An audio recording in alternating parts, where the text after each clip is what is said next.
pockets of resistance all around the planet. We've been fighting a long time.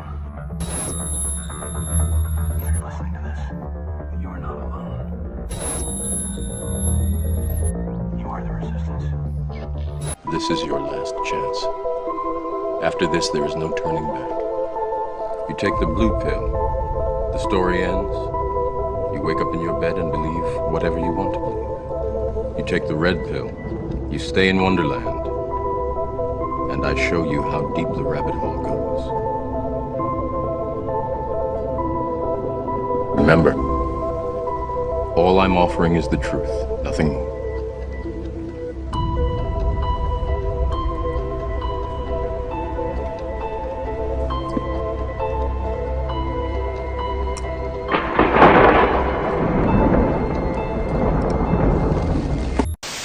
We have before us the opportunity to forge for ourselves and for future generations a new world order, a world where the rule of law, understand they are safe as long as they are not the discovered. conduct of That nations. is their When we are successful, and we will be, we have a real chance at this new world order, intention to rule rests with the annihilation of consciousness. an order in which a credible United Nations can use its peacekeeping role to fulfill the promise and vision of the UN's founders. Survival.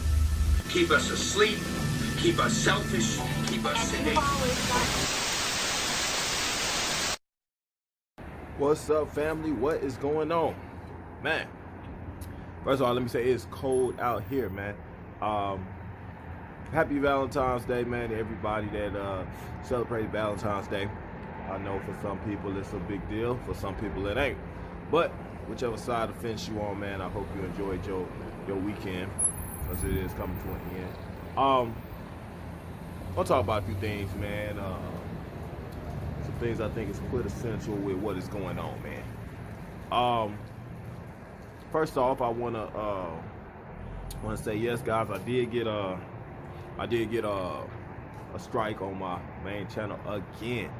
All right, so I currently have 2 strikes on my main channel, and I won't be dropping one of them until like April, which is a big deal because I think when this video is being aired, I think I cannot post on there. So likely this is gonna be on Rumble. So if you've been on Rumble, man, you've been good. You've been able to keep up. But YouTube, yeah, they still playing with the same old tricks. So I can't do a lot on YouTube.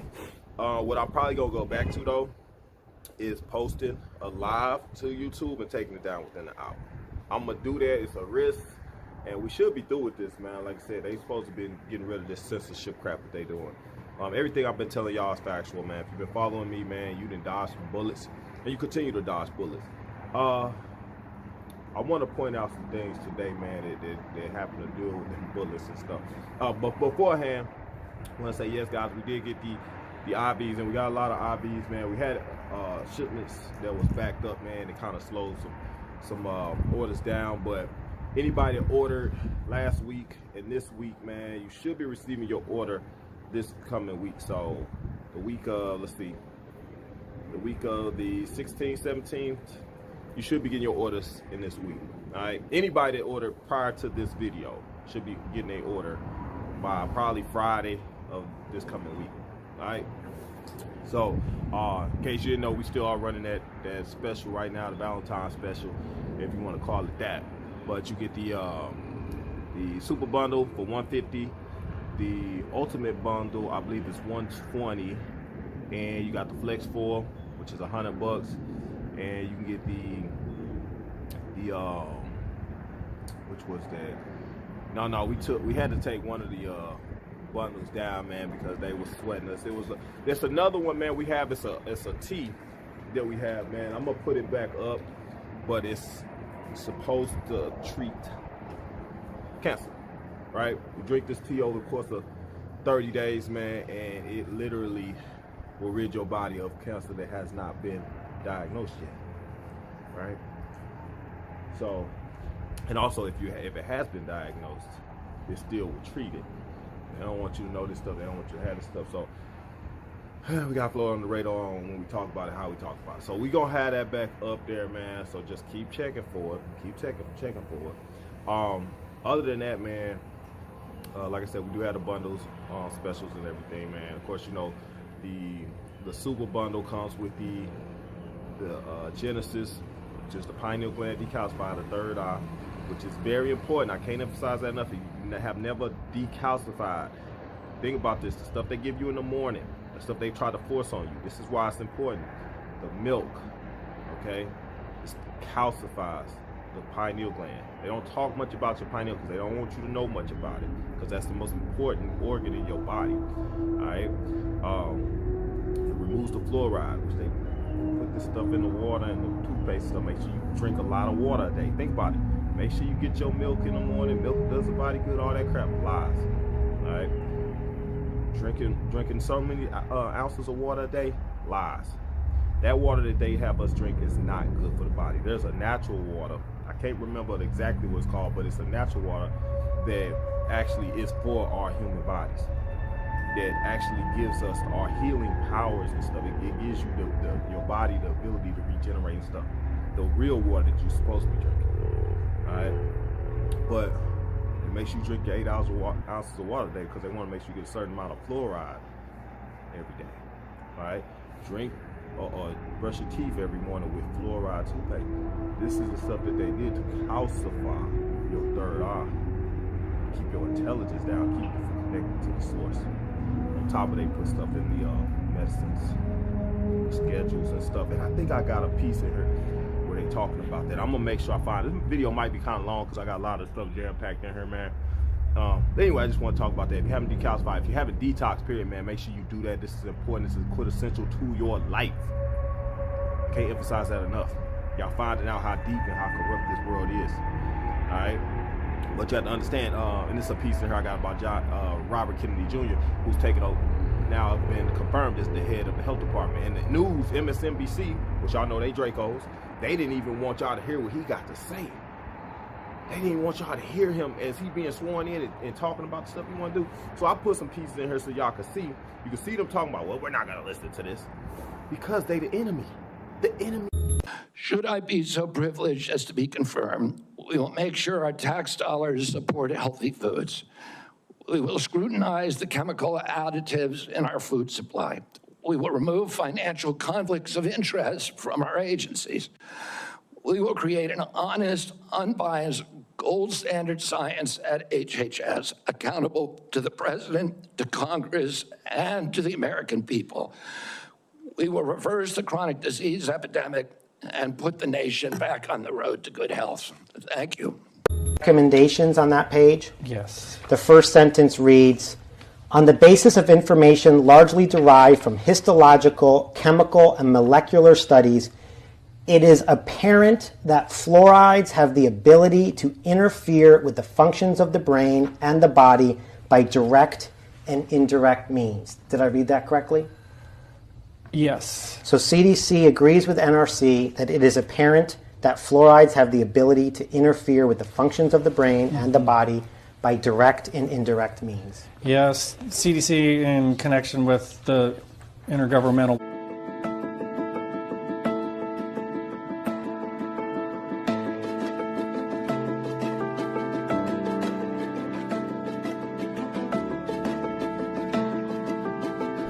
So I'm moving now. Donald Trump is now speaking at the lectern before RFK Jr. will be sworn in. When we come out of this, we're going to talk to a practicing physician and expert in health systems management. That person's going to give us everything about what it would mean, would the purview and the remit for RFK Jr. So let's listen to this, and then we'll come out. We're not going to listen to this. I'm so sorry. I'm sorry. We're going to watch this. For now, joining us, practicing physician and expert in health systems management and hospital revenue cycles, Dr. Drew Updike. All right, so we are going to watch as RFK Jr. Gets sworn in. For 20 years, I've gotten up every morning on my knees and prayed that God would put me in a position where I can end the childhood chronic disease epidemic in this country. On August 23rd of last year, God sent me President Trump. All right. And he gave me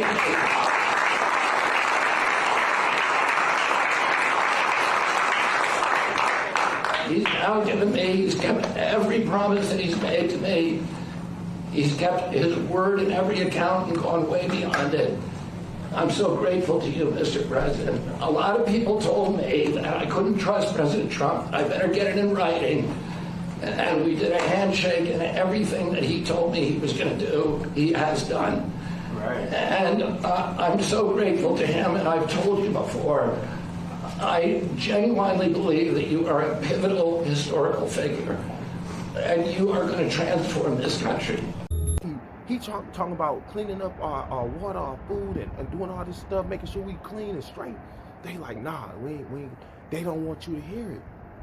So they block it the best way they can. Just like they blocking Sister Me. It's the same thing they doing on that level.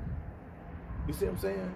So they gonna make sure that you don't get that information. Right? Just like I'm putting here too, the movie They Live. Yeah, y'all know I use They Live a lot. They Live is like Roddy Piper said, it's a documentary.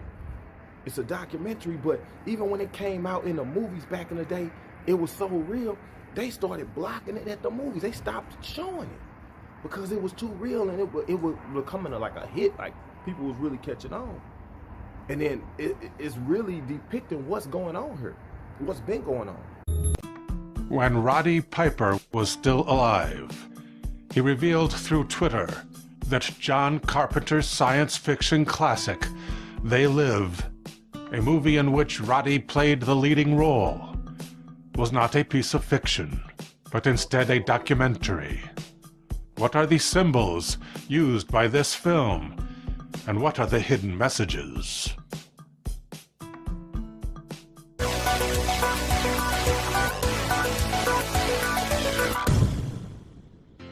John Carpenter never expected his movie to open in the #1 position at the box office in 1988, a few days before actor Ronald Reagan ended his tenure as president.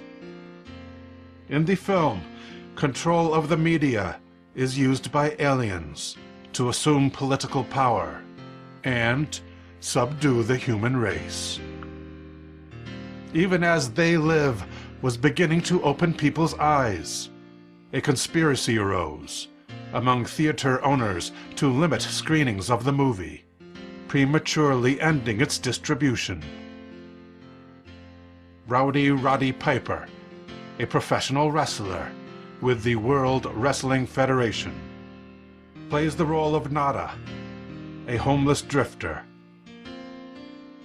As the film opens, Nada's attention is captured by the blind street preacher who is delivering a sermon in a public park about they who have recruited the rich and powerful, they who are our masters.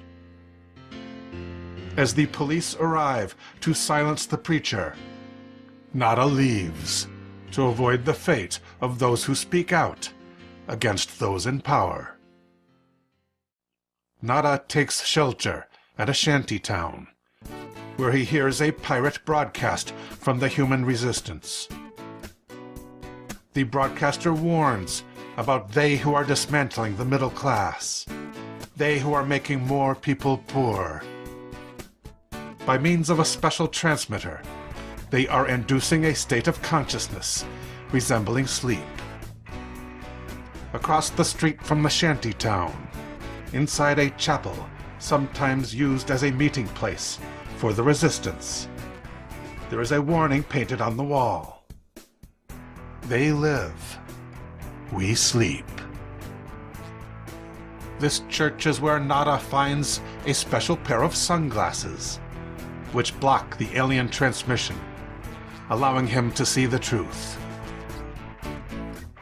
Now he can clearly see the subliminal messages normally hidden in media and advertising.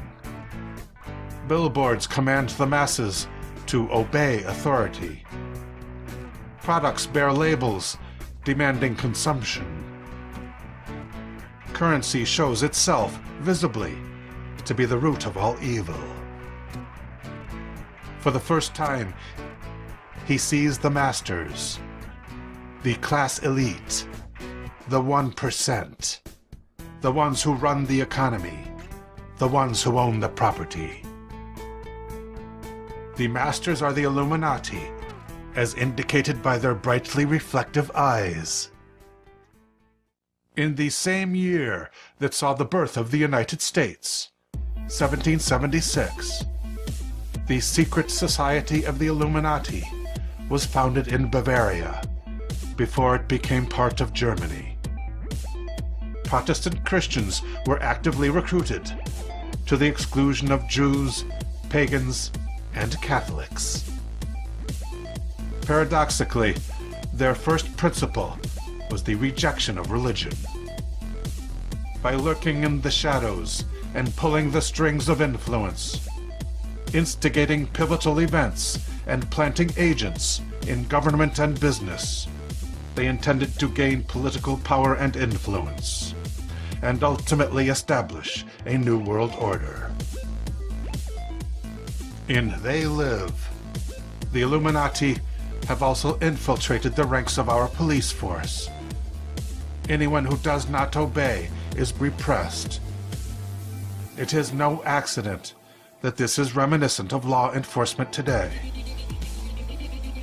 Nada takes matters into his own hands and infiltrates the secret lair of the enemy. Their control of the media is maintained by transmitting a sleep signal by television. This brings to mind those present-day news programs and talk shows on radio and television, promoting a biased political agenda. Nada discovers human collaborators who aid and abet the Illuminati in exchange for money and power. At the end of the film, Nada destroys the alien transmitter. And when the signal is terminated, the public too is suddenly able to see the alien faces of the overlords. Actually, it is the movie itself which is intended to awaken its audience to the presence and the intentions of the Illuminati among us.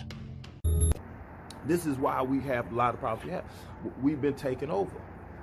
You understand what I'm saying? I told y'all that we've been infiltrating. I play this one guy all the time, man. He talk about you got certain people in the CIA, you got them in the military. Hello. I would like to share with you a report that I just got a lot of help in putting together from the Hall of Research, and about the next group of people that are about to be arrested. There are 1,819 reptilians, and there are 807 males and 12 females. And these people require technology, and they have to drink human blood to appear human. And I'd like to quickly go through the list. 17 members are from the Bush family. Dick Cheney is one of them. Vladimir Putin is one of them, and he has 36 other Russians with him over there. A lot of them are the KGB agents. There are 58 of these reptilians in the military, and they're mostly generals.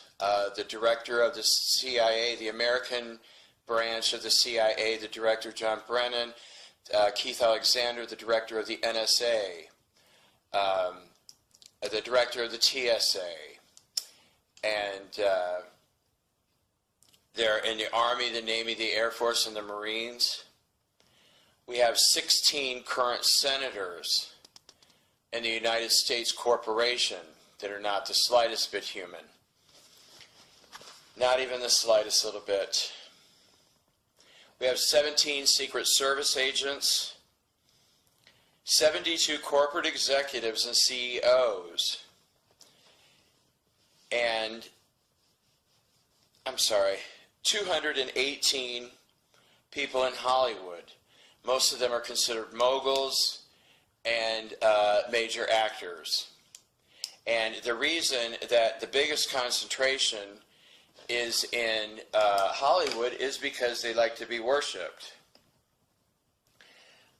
There are 112 of them with child rapist and child murderer, child trafficker, Elizabeth Windsor, I call her Queen of the Sewer Lizards, and because they're dark entity reptilians, and she has such a long history of murdering children.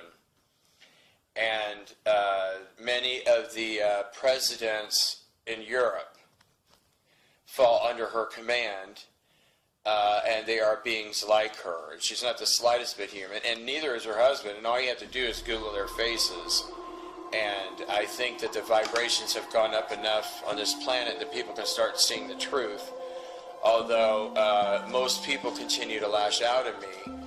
And, you know, the same way they did to David Icke. But I don't really care what people think, because I created an intent in 2008 that I only wanted to know the truth. I only wanted to see the truth, hear the truth, and witness the truth. Instead, and I love people's opinions, but honestly, I really don't care what they are ultimately. Terry, that's why the CIA, they've been behind. Like, look at it. This piece of her talking about how CIA is funding they funding, okay, the payments to children of the Taliban. The $40 million a week that comes on the airplane and comes into Afghanistan. So the plane comes in weekly. The amount of money on the plane weekly is $43 million to $87 million. But one thing I want Americans to understand is in that bucket of the $40 million we send each week, we are paying basically welfare to the Taliban martyrs' families. So every Taliban member who died during the war with us, the US government is paying them a stipend, the family. So our families of Americans who died there aren't getting squat, but we are paying Taliban families for basically dying while attacking us. Whoa. Yes, we're funding that. This is just enraging. And you know, I asked a couple of people that question straight out, like, do you not think this is not ethically correct? And actually one person gave me an answer of, well, it'll stop them from joining ISIS. I'm like, the Taliban guy's already dead. Like, they give you these bullshit excuses as to why they're funding, like, our enemies. So... Well, I think that's a huge problem in America to begin with, Yeah. is making excuses. For terrorist sympathizing and not paying attention to the fucking money. Why would you be doing that? Why are you funding known terrorists? Our country, we have people that have died in this country to protect from the Taliban. Y'all not paying the American family, y'all paying the Taliban? This is why I tell you, everything is reversed. Just like the stuff you're supposed to get, the food, the water, the stuff that's supposed to be good for you. It's not. The medicine is not good for you. They reversed it. You see what I'm saying? The boys and girls homes and clubs and stuff that's supposed to help the kids, they doing the trafficking. They helping get them to these politicians and these corrupt officials and things to do rituals and human sex trafficking, child trafficking, adrenochrome, all that stuff. They behind it, so they hide behind these different fronts. This was fire. Under the guise of foreign aid, USAID has been an unapologetic front for a far-left agenda. It has become self-evident there weren't a handful of foolish policies, but rather a coordinated strategy of radical, idiotic, and often anti-American priorities. Idiotic, you say? Millions to teach Moroccans how to make pottery? The Moroccans were making pottery before we were a country. This entire debate today and the crocodile tears from Democrats just goes to show what's wrong with this town. Not a single Democrat I've heard has expressed dismay at the many examples of crazy, wasteful spending. I don't understand the objection to a deep dive in how we spend our money, but perhaps it's the fact that over the last several weeks, a massive surge has occurred in the search for a criminal defense attorney. That probably says it all. 5 times in this city, any other city in the nation. I'd like to remind the committee that President Kennedy unilaterally created USAID through an executive order in 1961. Yet the President Trump, orders a momentary pause after winning a mandate for reform, and Democrats cry, constitutional crisis. As long as you're spending other people's money, no one bats an eye. But the second you want to save taxpayer dollars, the swamp cries wolf, or in this case, unprecedented constitutional crisis. This breathless, fake outrage from the left is utterly insane. And you know what the American people, you know they can see right through it. The generosity of Americans and the blessing of giving aid to others has always been one of our most valuable tools for diplomacy. The American people have a proud history of championing aid to our fellow man, but lawless bureaucrats have poisoned that goodwill. Many USAID programs are wasteful and actively sabotage our diplomatic relationships by forcing woke ideology on our partners. Just look at PEPFAR, a beacon of hope in the fight against HIV/AIDS, yet the Biden administration even weaponized this crucial program, jeopardizing lives and undermining our relationship with African nations. Under Administrator Powers, our message to Africa was explicit, as it was heinous. Abort your babies and violate your religious convictions, or we won't grant you life-saving aid. Let me be crystal clear to those who've been complicit in this betrayal. Firing those involved is just a start. We have a long way to go. And one last point. I want to correct the record on a couple of things. First, Elon Musk and the team that is working does not have access to personal data. They don't have access to your Social Security number. That is a lie. Elon Musk does have a security clearance. He has a top secret security clearance. By God, he makes the rockets for NASA. But the suggestion that he somehow can't be trusted to dig into how we're spending our money is nothing but a smokescreen to hide the corruption and the wasteful spending that has occurred there. And I am personally offended at the left's continued references to 19-year-olds and 21-year-olds in their doing work. There are 19-year-olds who have won the Medal of Honor defending this country. Just because you're 19 doesn't mean you're some child who can't be trusted. It is offensive. And if you're 19 years old out there, 20 years old, and you're serving this country, by God, your service matters. Keep serving. We thank you for that. We have some news right now. The Trump administration has completely shut down the USAID website, which is the agency responsible for humanitarian assistance around the world. No. USAID is not just a humanitarian aid organization. It is a front in order to run covert intelligence ops around the world to do coups and regime change operations and all kinds of other criminal activities. In the mid-2000s, USAID was exposed for building a, quote, fake Cuban Twitter designed to lure in young users and slowly feed them anti-government content to spark protests. USAID was also involved in the 2014 coup in Ukraine, which some argue has led to the war in Russia now. And this stuff goes back decades and decades and decades. In 1973, USAID helped pump in millions of dollars to overthrow a democratically elected leader, Salvador Allende, to install a dictatorship that would be more friendly to U.S. interests. The organization is also involved in other sketchy activities like this, pause to read, and also this. Very interesting rabbit hole if you want to go down it. All the while, USAID was actively pressuring media organizations around the world to censor certain narratives. My point is, I'm sure there are some people on the ground doing good work at USAID. I'm sure there's good people doing good work. But at its core, it is a criminal organization. I just thought people would benefit from knowing. Amid rising concerns regarding the integrity of international aid, allegations of misuse surrounding USAID have sparked a heated debate about its implications on U.S. foreign policy. Reports have emerged revealing that millions of dollars intended for crucial development projects may have been misallocated, leading to questions about the effectiveness of American assistance abroad. As investigations unfold, scrutiny intensifies over how these funds are managed, raising alarms among policymakers about potential corruption and inefficiencies. Public outcry grows as citizens demand transparency and accountability, pushing lawmakers to reconsider existing frameworks governing U.S. foreign aid initiatives. The fallout from these allegations extends beyond borders, complicating diplomatic relations and calling into question the U.S.'s commitment to global development.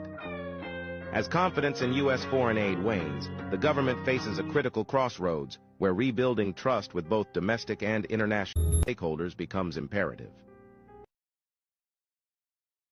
Blurb update today on Epstein. It was showing a photo of him at Disney. He's sitting down at the table, Piglet's behind him. It's him and another guy sitting down, and this guy is holding this girl, like by her arms like this. That same girl is in another photo with Epstein. They're on the plane. She's like she's sleeping, she's laying down, and he's holding her like this. Then, come to find out, Disney sent kids to his island for snorkeling trips for like 9 years. Snorkeling. Holy shit, and that makes sense. their cruise ships made stops at his island all the time. You see, they hide behind these different fronts. This is how all these politicians got rich. Think about it, guys. The politicians, think about this. I told you all the time.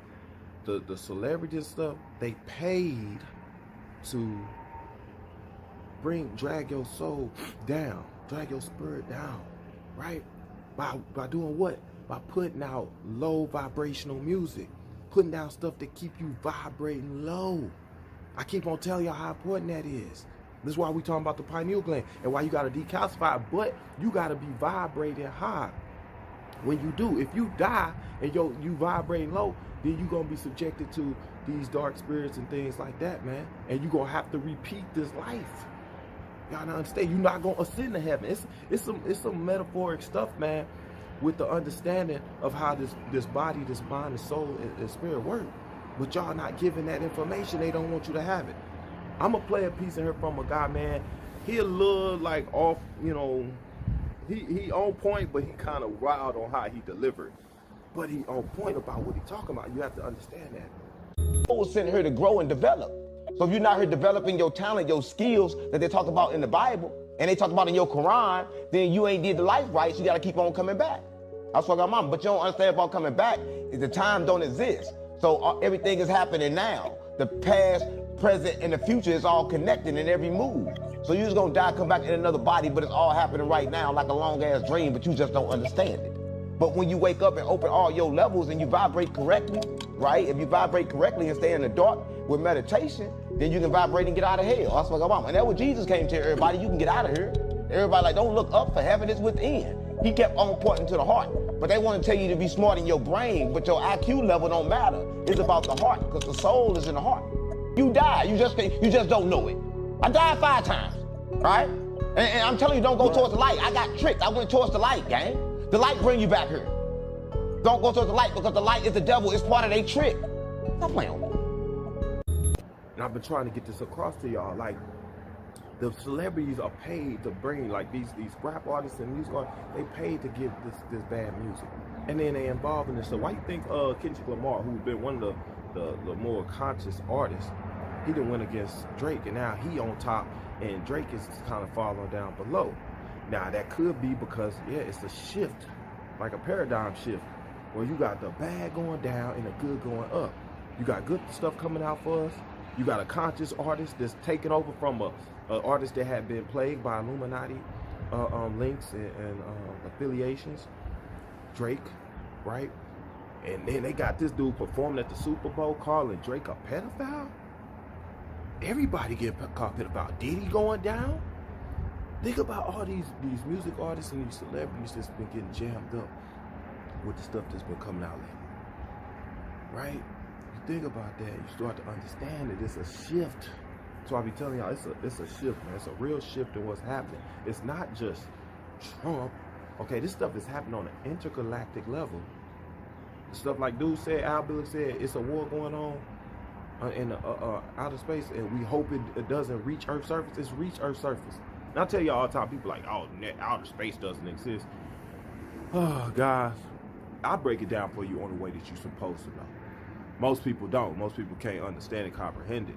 I know we done came a long way from when we was talking about devil worshiping and blood sacrifices and stuff. Now we talking about intergalactic stuff, right? Space does exist. It just doesn't exist in a context that you understand it. We understand our spiritual being. What is a spiritual being? A spiritual being is interdimensional. You can go between dimensions. Spiritually, that's where your pineal, the pineal is the seat of the soul, the spirit, right? That's why they want to calcify. That's why Rudolf Steiner, I might put that piece in here. I put it a lot of times, and sometimes I got to go back because I got new people, I got people to understand, people that forgot. Rudolf Steiner, occultist member, just like all these celebrities and stuff, they occultist members. They members of Under the Beings, right? But he said that they was creating these different medicines to make sure that they disconnect you from the spirit at birth as a child. This is why once you get to a certain point in age in school, kids can't see spirits and stuff no more. They no longer have their interdimensional abilities, right? This is why you have to go within, you have to meditate stuff and get to that point where you have your powers back. You think they want you to have your power that God gave you? No, they want everybody to be dumbed down to a certain level so everybody can't reach that. You can't have a bunch of people running everybody else if these folks are connected. Because people not gonna be able to be bamboozled. So this is why they put so much work and so much money and stuff into doing that stuff, to making sure that they dumb us down. Make sure they give you stuff. Think about it, they give you poisons and all this stuff. Who gives you poison? This is what Robert Kennedy Jr. is addressing. They give you all these poisons and things, man, that they know is bad for you. And if you figure it out, you figure it out. If you don't, then oh well to you. Oh well to you. But they didn't put this stuff in place, man. It's like the movie They Live. They show you how a race of beings has taken over the human race. And then they have deceptively implemented certain things in different aspects of our lives to negatively impact us and affect our lives. From our education, from our knowledge, from our spirituality, to our health and our longevity, our life expectancy. They have affected all these things with the methods that they have implemented. So I just talked to y'all about the celebrities and how they do all this stuff to lower your vibration, right? They do that and they're working up under the beings. The politicians ain't no different. The politicians they are up under the beings as well. So they do this stuff and they get this money. They make sure that they take care of. As long as they do stuff to control the sheep. You got sheep herders. That's what they are, sheep herders, right? So they do all this stuff to help control the sheep and keep people asleep. Just like the movie They Live. This is what it's supposed to be. This is why you got the rich getting richer, you got the poor getting poor. Remember in They Live, they talk about it all the time. And it was like the rich, he said, he said the poor and the underclass, the lower class are growing. And more homelessness is going on. What do you think has been going on in America for the last couple years? Homelessness been exploding, skyrocketing. Look at California, man. Man, there's so many people that have moved here from California because of the homelessness that has exploded. But it ain't just out there, it's all over the world. Homelessness is exploding. They have been doing their best devaluing of the dollar, their best attempts at depop, but also at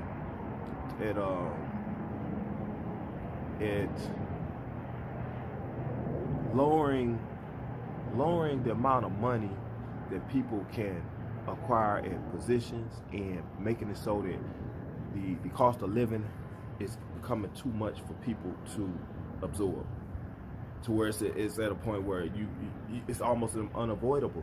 You have to get second jobs, third jobs. People got to do all kind of stuff to try to survive in this climate, this stuff that they've created. Why you keep seeing these politicians get paid like this? That's why I point out these pieces, man. I just did the video Money to Burn, right? Money to Burn, and it really depicts details what's going on with the spending, the USAID, and how they've been basically filtering money over into these other countries, and it's coming back as kickbacks for the politicians. Why you think these politicians getting rich like they are? You got a job where you're supposed to make $200,000 a year, but you got $202 million in your bank account. Where'd you get all of that? Where did you get all of that? You was making $200,000 a year. You still got to pay for your living and stuff. So even if you're making that, you probably end up with like $100 at the end of the day after taxes and stuff, right? Because you do get taxed. But somehow you're constantly coming up and you get up to $202 million. And this ain't just one. This is all of these Democratic leaders. And it ain't just them, it's Republicans too. That's why you got rhinos. So it's on both sides, because for me, it's no affiliation with a particular party. because they are a part of it. But you can understand why these folks fought and cried and tried so hard to keep Trump out. Because Trump is somebody who had his own money, so he don't need y'all money. Now I believe that goes back to the time travel piece, but we ain't gonna get into that. But these celebrities and things, they getting paid to keep you asleep and keep you vibrating low. But these politicians getting paid to control the sheep, to herd the sheep. So they got it all set up. Now I just told you, CIA, right? They've been a part of the child trafficking and stuff. And my boy Robert Steele, he's long since been deceased, rest his soul. But he pointed that out. The CIA was involved with the child trafficking. Off that this is a court of inquiry. It's not an adversarial court. It's a nonprofit educational event. And with enormous energy and intelligence, all of us have been brought together to try to bring out some of the aspects. So if I may, I have prepared an overview statement based on my work these many past weeks. And I want to just say that as a parent and as a patriot, I'm absolutely outraged by what we're allowing to happen to our children. Humanity is judged on how you treat the weakest member of the society. Let me say that although pedophilia, which says child love, has nothing to do with the abuse of children, these children are not just kidnapped and in some cases bred by families as a cash crop. We have people in the United States of America that breed children in order to sell them. And when they are sold, they come without birth certificates, which means it's easier to kill them and have no one ask where they are. We're also importing children by the plane load. Again, children who have no documentation. It's not just child slavery or child sex abuse. It's also child torture because you have adrenalized blood. You have the whole blood drinking ceremony of the satanic world. It's also the use of children for harvesting body organs. We'll have the Falun Gong testimony tomorrow. One of the reasons that the Falun Gong are so popular is because they're so healthy, so that you can harvest their body organs and get the very best. And then you have ritual ceremonies and ritual murder, as well as incidental murder. I have been a spy. I'm out from undercover. I'm under a lifetime secrecy agreement. I absolutely tell you without doubt, I have no secrets that I can remember. If when I go to Iran soon, they can torture me, there's nothing there for them to get. But I know the system. I've been a spy all over the world. I have created the Marine Corps Intelligence Command. I have trained intelligence and law enforcement representatives, over 8,000 of them from across 66 countries. They're all, without exception, good people trapped in a bad system. And one of the most wonderful things that this court could achieve, now that we've had Pizzagate, for example, which opened people's mind, is we could achieve an opening of the public mind and an absolute imperative from the public to governments, including the U.S. government, which I think is the center of gravity in so many ways.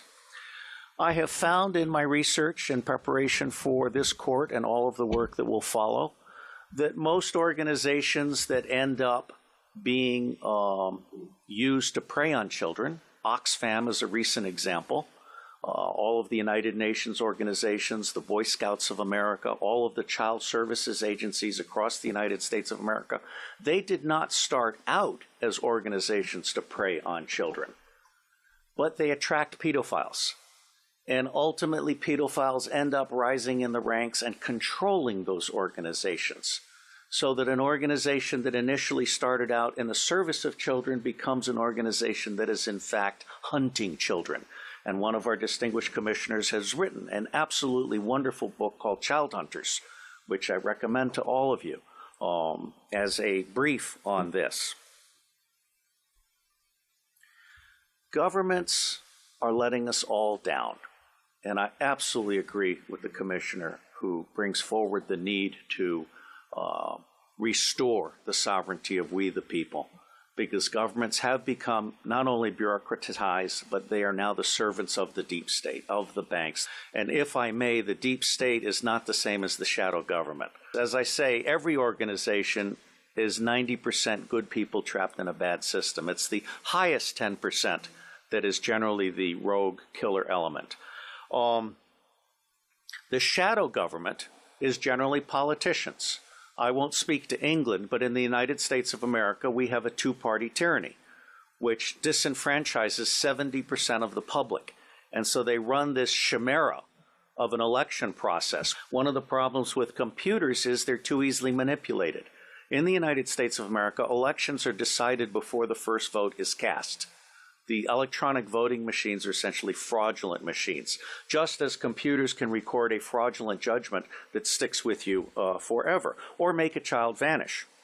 I am concerned because most of these organizations dealing with children don't have counterintelligence protection.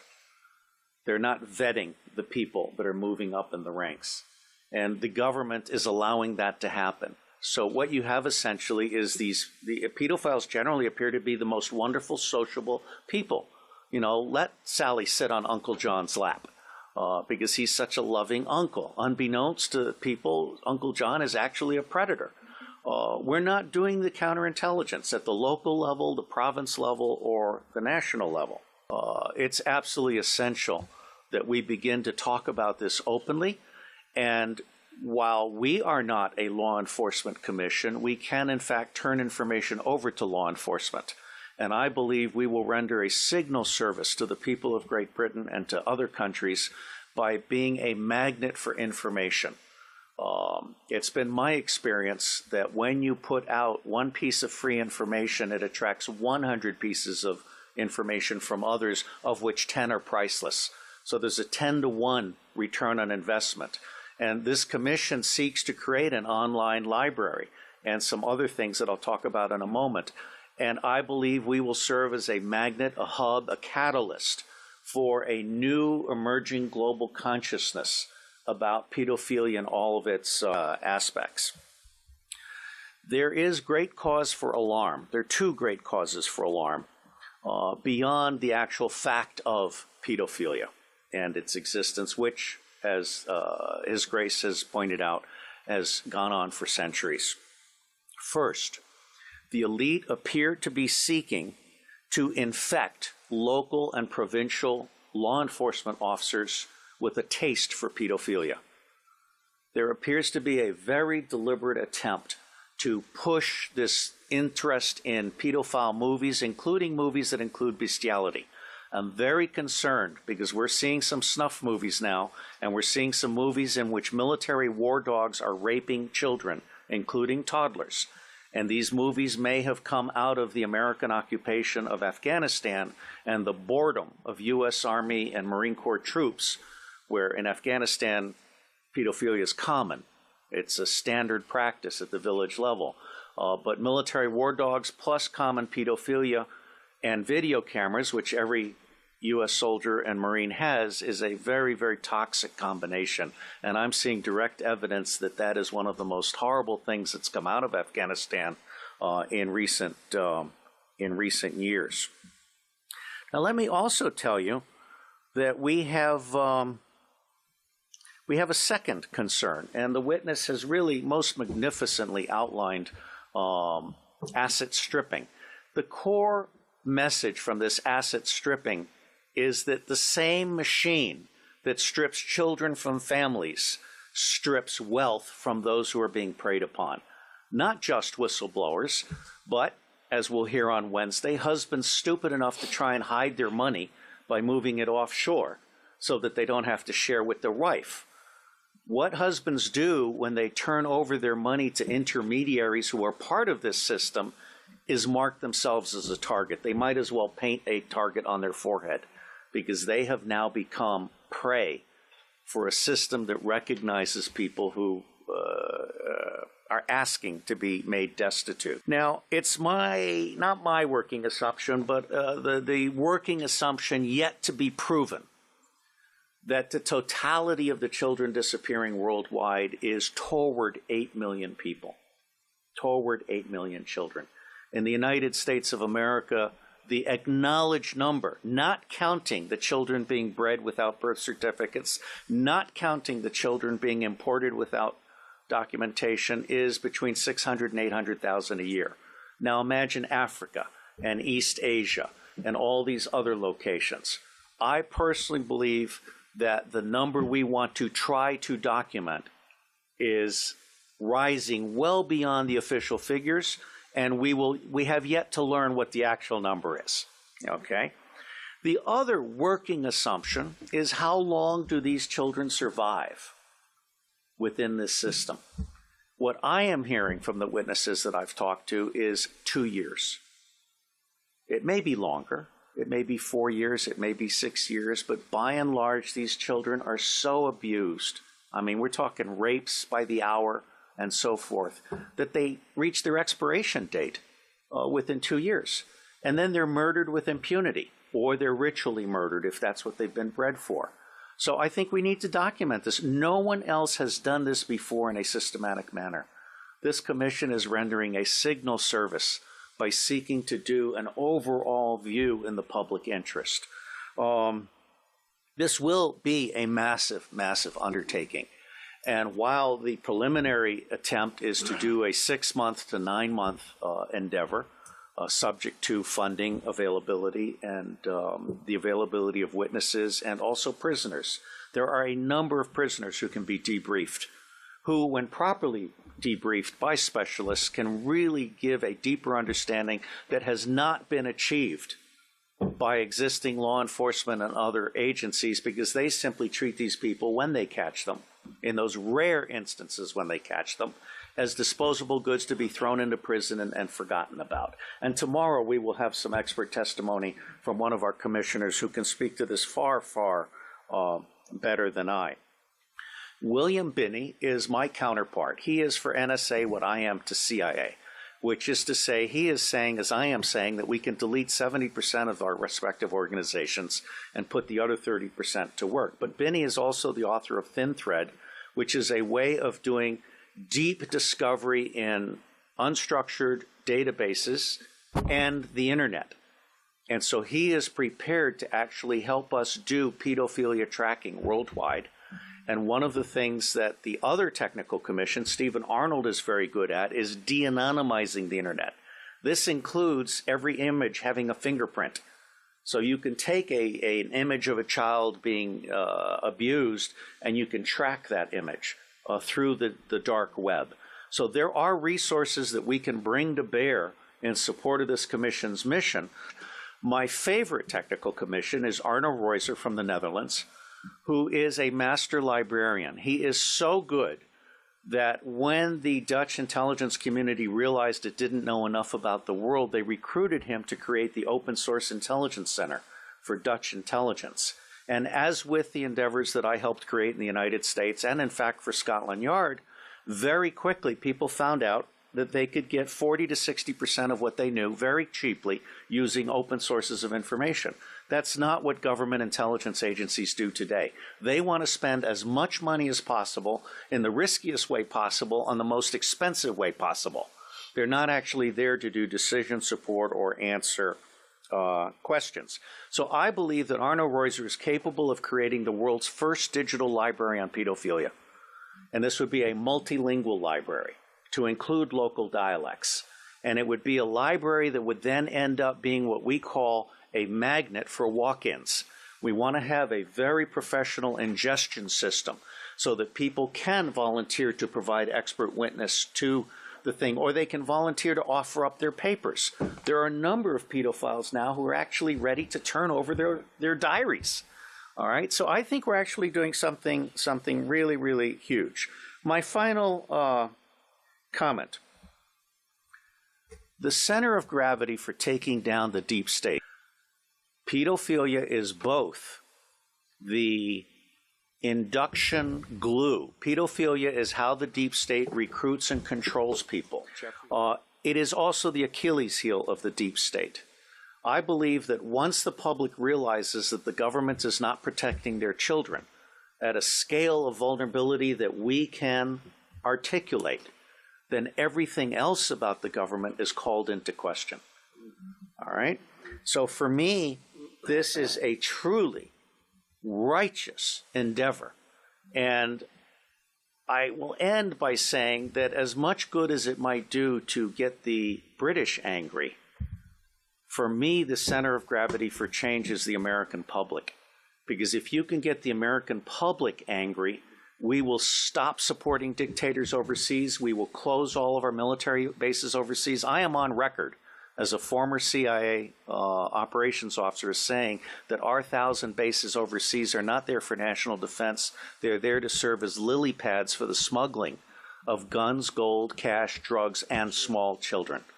So let me say I am proud to be in your company, and I believe that no matter what we do or do not do, it is going to make a difference. God bless you. Explain, what is the relationship? It's my question between the child trafficking, adrenochrome manufacture, and how this is used to blackmail and to control, Wall Street and also politics. And judges. Let me start by giving the president very high marks. He did 2 executive orders, one in December 2017, one in January 2020, that are hugely significant on human trafficking. Human trafficking, and particularly child trafficking, underlies every other great crime in this country. Children are now more valuable than drugs for criminal transactions. As best I can tell, toward 8 million children a year are being abducted. How many? And every 8 million. Toward 8 million children a year. In the United States, it's 800,000 to 1 million. Wow. All right. This is very serious stuff. And part of the problem is that wars create refugees. And if you look at Hillary Clinton, for example, the Haitian disaster, her friends were in there scooping up children. Yes. What? Yes, yes, yes. Say that. This is a matter of record. Yeah. Now, let me go back to the whole thing of child sacrifice, adrenochrome, and so forth. I didn't believe it myself, but Pizzagate woke me up. Is that Pizzagate or Comet Pizza? All of that. That woke me up, and I started looking into it, and I connected with an author, a West Point graduate. That's our Sandhurst, I guess. A West Point graduate, Joaquim Hagopian. And with my encouragement, he has written a book to which I wrote the foreword called, and this is free online. Everything I do is free online because my whole point is to try and raise public awareness and so forth. Your website, robertsteele.com. No, robertdavidsteele.com. robertdavidsteele.com. Somebody will put it in the links. Mark, if you could put it in the links. It's our technical division. Right. Basically, and they can read about this. This is not something that is a secret to them. If they want to go on to, they can do their research on your website. Please, I gotta give Amazon high credit because they haven't censored these books or these chapters. They're also free online. I mean, people who know tinyurl.com just go to Pedo Empire. Okay. That's the short URL. But under my encouragement, Joaquin has produced 34 chapters so far, with additional chapters to come. And each chapter documents pedophilia going back into time. This is not new. I mean, the Aztecs and the Mayans were sacrificing children and drinking their blood and so forth. And drinking a child's blood without torturing the child is a known anti-aging device. Peter Thiel is on record in the newspaper saying he gets a transfusion of child's blood every day. All right. Now, the question is, what about torturing children? So we have pedophilia, which is child sex abuse. Then we have torturing children to create adrenochrome. And the easiest way I've found to explain this to people is to think about how the Chinese torture dogs. They basically boil dogs alive. And the reason they do that is because it changes the flavor of the meat. And what it's doing is it's pumping adrenaline from the tortured dog into the blood. And that's what's changing the flavor. Okay? Now, I have never participated in a satanic ritual abuse act. I've never talked to anyone who has been present at a satanic ritual abuse act. But Joaquim Hagopian has documented hundreds and hundreds and hundreds of links of people who have testified about all of this stuff, which includes things like forcing fetuses to be delivered and eaten on site as part of the ritual.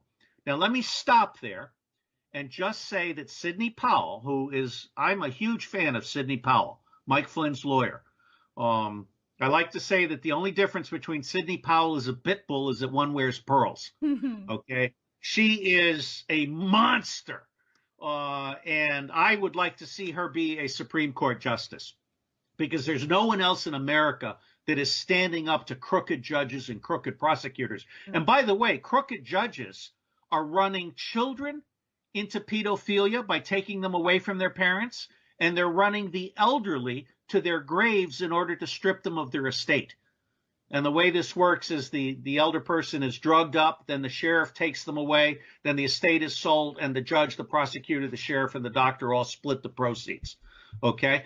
Sidney Powell gave a speech recently at a university in which he talked about what was known to have been on the Weiner laptop, which had all of the Hillary Clinton and Huma Abed stuff.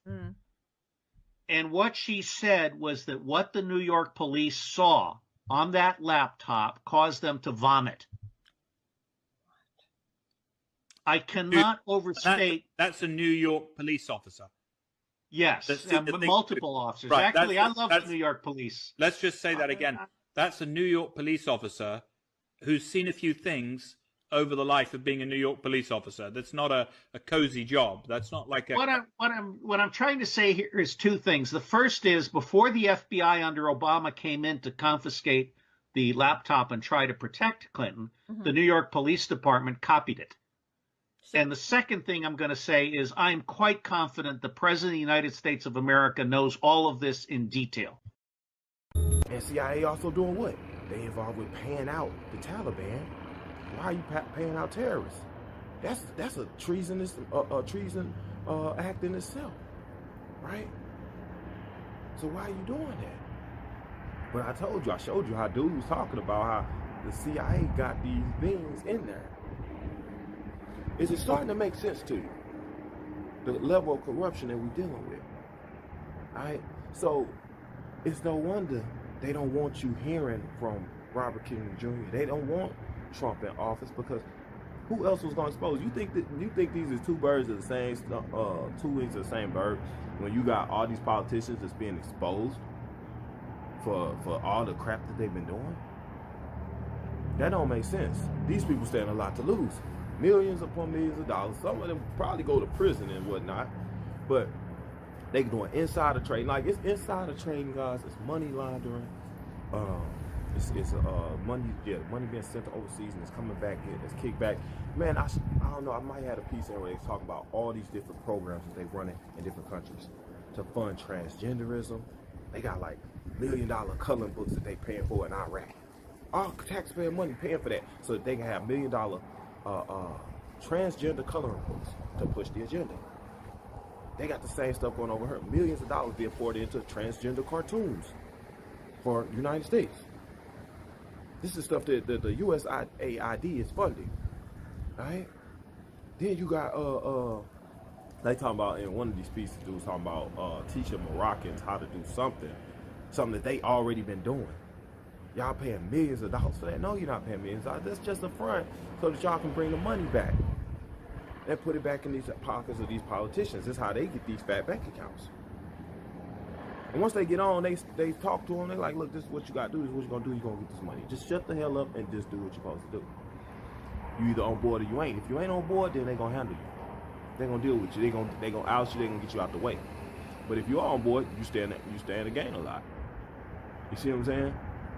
So we have to understand how this whole thing is put together, man. It's a whole circle of organized crime. Organized crime. And people don't understand that. Like, even with drugs and stuff coming in, we got drugs coming in by the boatload. Like, they talk about the opioid epidemic and stuff. and how it's killing millions of, hundreds of thousands of Americans every year. And Trump like, look, we're gonna go after them. We're declaring them, you know, the enemy, terrorists. These drug cartels and stuff. We declaring them the enemy. Why would you do that? Y'all remember the guns was dropped off, drugs and guns was dropped off. This was dropped off by our own gov into the projects and stuff. This is what made people the way they are. The stuff that they done. People don't understand this stuff, man.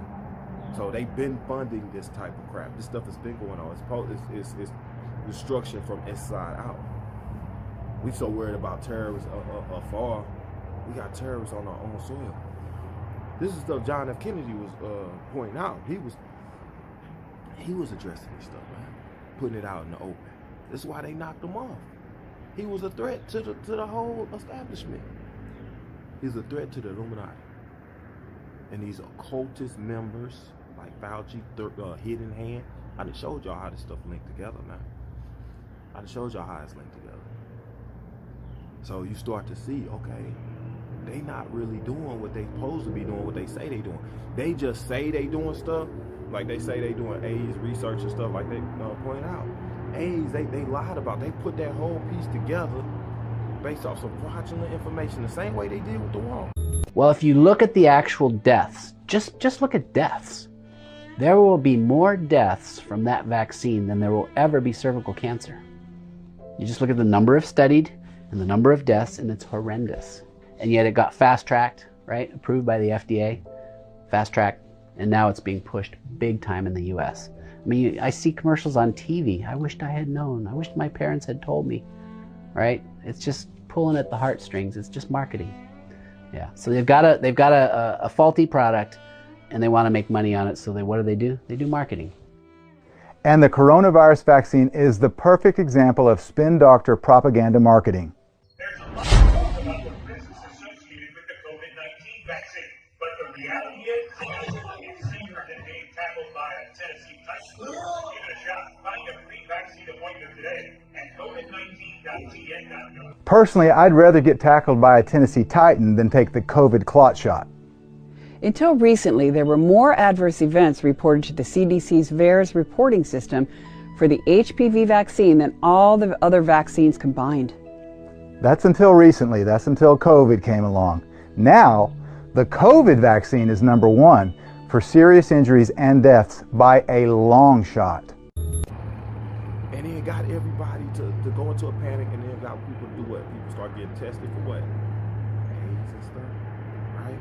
I told y'all how they do the test. You go get tested, that's how they get you. Think about that. It's so corrupt, it's a dirty game. It's a dirty game, man, but they don't have no allegiance to you. Their allegiance is to Satan. Do you understand what I'm saying? Anyway, like I was saying, guys, we interdimensional beings, all right? Interdimensional beings, understand that. So in order for you to be interdimensional, you have to be able to go to a different dimension. So this is not your only dimension.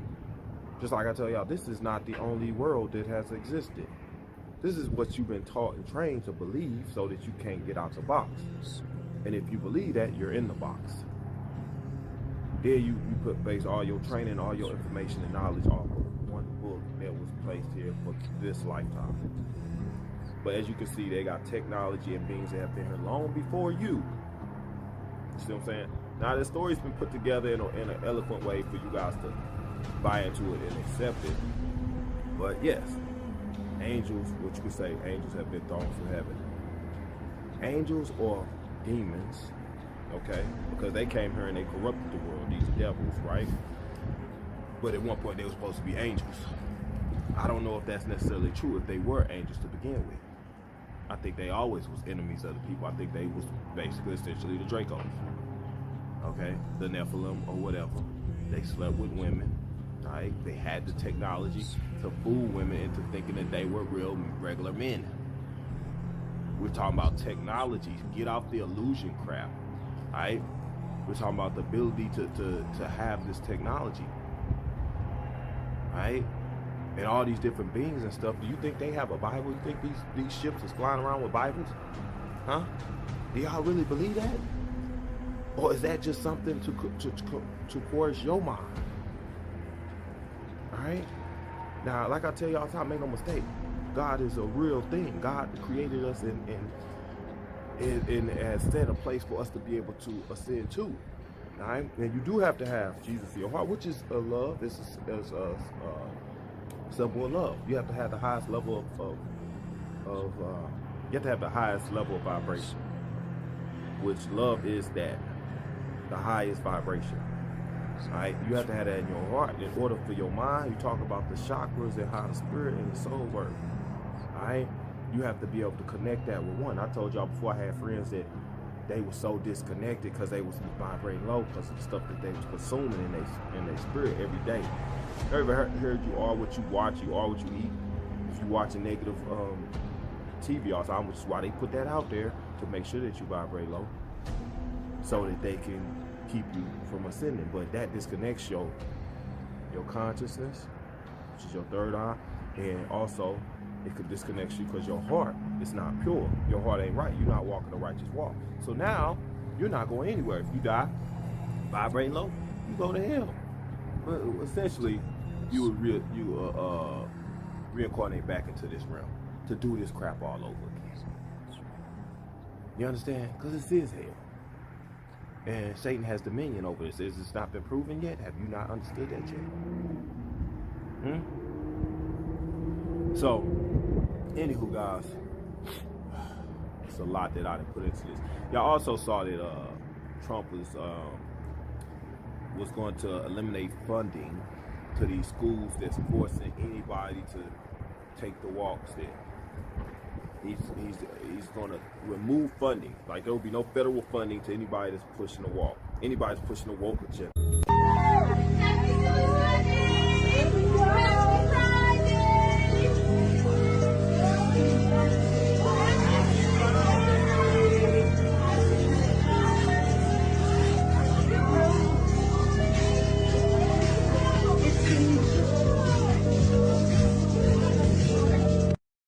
All that stuff that we talked about, we know is bad. He doing away with it. Doing away with that. He attacking these politicians, getting the money. He found all this damn money, and he removing the taxes. Now we're talking about, like I said, Nassar Gassara. He removing the taxes, abolishing the IRS. That's why he got to find all this money and where it's going, so he can compensate for what they finna take away for us, making you pay your taxes. Creating ERS, taxing the other countries instead of paying them out and filtering it back to politicians' pockets so they can line their pockets. You see what I'm saying? Dealing with FBI, dealing with CIA, which we already know they've been corrupt legs and wings of the Illuminati. Which is basically, these are our extensions of the rule of these beings. Just like they live, the dude said you would do it to your own kind. All these politicians, all these dang celebrities and artists and stuff, man, they have sold us out. We've been sold out. Do y'all understand? This is what they doing. This is what they've been doing. And they've been getting away with it all this time. But I told y'all, this is not a earthly battle. People get it confused. People get it confused because they see that Trump went in and took the presidency and stuff, man. This stuff is the battle that we've been having, man. It's been going on like a intergalactic level. All right, and it's on the spiritual level and stuff. These battles, the stuff that you're seeing at this point has already taken place on other levels. Okay, these battles and things. This is the Earth's version, the visual version of a peaceful transition, but it's nothing like that. This is not a peaceful transition. This is a war that's being fought on an intergalactic and spiritual level that's being characterized as a peaceful transition of, I would say, some level of normacy in the eye of the average, everyday person in order for it to be accepted. Because you can't have, look, I told you this before, and then Max Spears broke it down for you. Like, you can't take over a race of people by using alien force. Now, you can't fight like that. It has to be some visual for you to accept. Think about it. Also, we see aliens like, oh my God, aliens are shooting at the president. Oh, save Biden. And I done heard stupid stuff. People like, we're dealing with Trumpflation. We gotta get Trump has destroyed everything. Like, Trump been in office 3 weeks. Any inflation we dealing with is a result of Biden. Like, this is how corrupt these people's minds is. Like, people still blaming Trump for the inflation, the homelessness and stuff we dealing with right now. This is the kind of corruption that's going on. But anyway, like I said, the stuff that's going on, man, is being presented in a way that people couldn't accept it. Think about it, everybody ain't on the level that we on. Everybody don't understand this stuff. Everybody can't accept this stuff. Most people are asleep. That means their pineal glands is calcified. They have no way of absorbing information or understanding or processing information. Think about all the stuff that we talked about. And I told y'all this last time when I did the video. And I said, everybody put in the video how long you've been following me, how long you've been following this channel, how long you've been a part of the movement. So we can see where everybody at. Because if you've been getting a little bit of my information, man, if you only been here a year, you lost. You still lost. Unless you really went back and dug. Some people go back and they dig and they binge watch my videos, which is great. Because you get all this stuff like, damn, I didn't know that was going on. Whoa, when that happened? Whoa, what is he talking about? Think about that. In all my videos, if that's happening 2 and 3 and 4 times throughout my videos, and you didn't watch 400-500 videos, think how many ooh-wee, ah moments you have, how many epiphanies you having. Because you ain't know this, that, and the other. And as we put this out there, it's like some of the information skates past people. Some of the people might miss one little piece. Some people still don't know we talking about another race of beings and a hostile takeover that took place. People don't know that. Just like you're talking about the JFK files, and more of that's being released, and they try to, hide certain files with that to keep it from getting to the point where you start talking about CIA, start talking about involvement from the FBI. They've been hiding that stuff. So it's like, if you're not keeping up, man, and you missing little pieces, and a lot of this stuff ain't gonna make sense.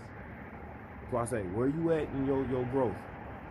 And it's not just growth for understanding with me, but it's your growth and evolution as a spiritual being. And if you don't understand that you are an interdimensional being yet, then get off my channel. Get off my channel. Because you're going to die right here. This is where you belong. You can die as a human being and stay there. Me, I understand this world now. I understand how this stuff works. We are interdimensional beings, but we don't become interdimensional until we are able to activate. And you can do that here while you're here, or you can do that once you die. But at some point, you have to be able to ascend up out of here. But you're a spiritual being. The only way you can be a spiritual being, or the only way you can interdimensional travel, is as a spiritual being. So think about spirit, space. It's a reason why they had a prefix the way they do.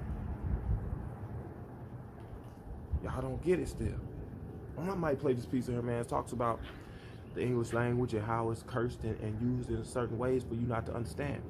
Less means be less you. A soldier is a soul dyer. You are weakened on the weak end. From the weak days. A days is unable to think in a state of confusion. On the weekdays you work a job, which is Hebrew for persecuted. On that job you earn. An urn is a vessel for the ashes of the dead. Awake is a wake. A wake is a gathering that takes place before a funeral. Hollywood is the holy wood, the wood from a holly tree. This wood was used to create magic wands. They cast spells to a broad audience through the tele-vision, through the Hollywood programs. The bottom of the foot is called the soul, and your heel is hell. Your soul is in hell. You must raise your consciousness to the head, heaven. Heel is hell, earth rearranged as heart, and head is heaven. They're inside of you, not external places. They teach you to say the vowels in this order, A, E, I, O, U, to train you to become a slave. They want you to think slaughter is laughter. English language is full of hidden spells. Join my free Telegram channel. It's stuff like this universe operates off of frequency. That's the language of the universe. Frequency, energy, hertz. This is stuff you have to understand. But spiritual beings, spirits operate off of this too. You understand? Vibration. This is why they do what they do, to make sure you vibrate low.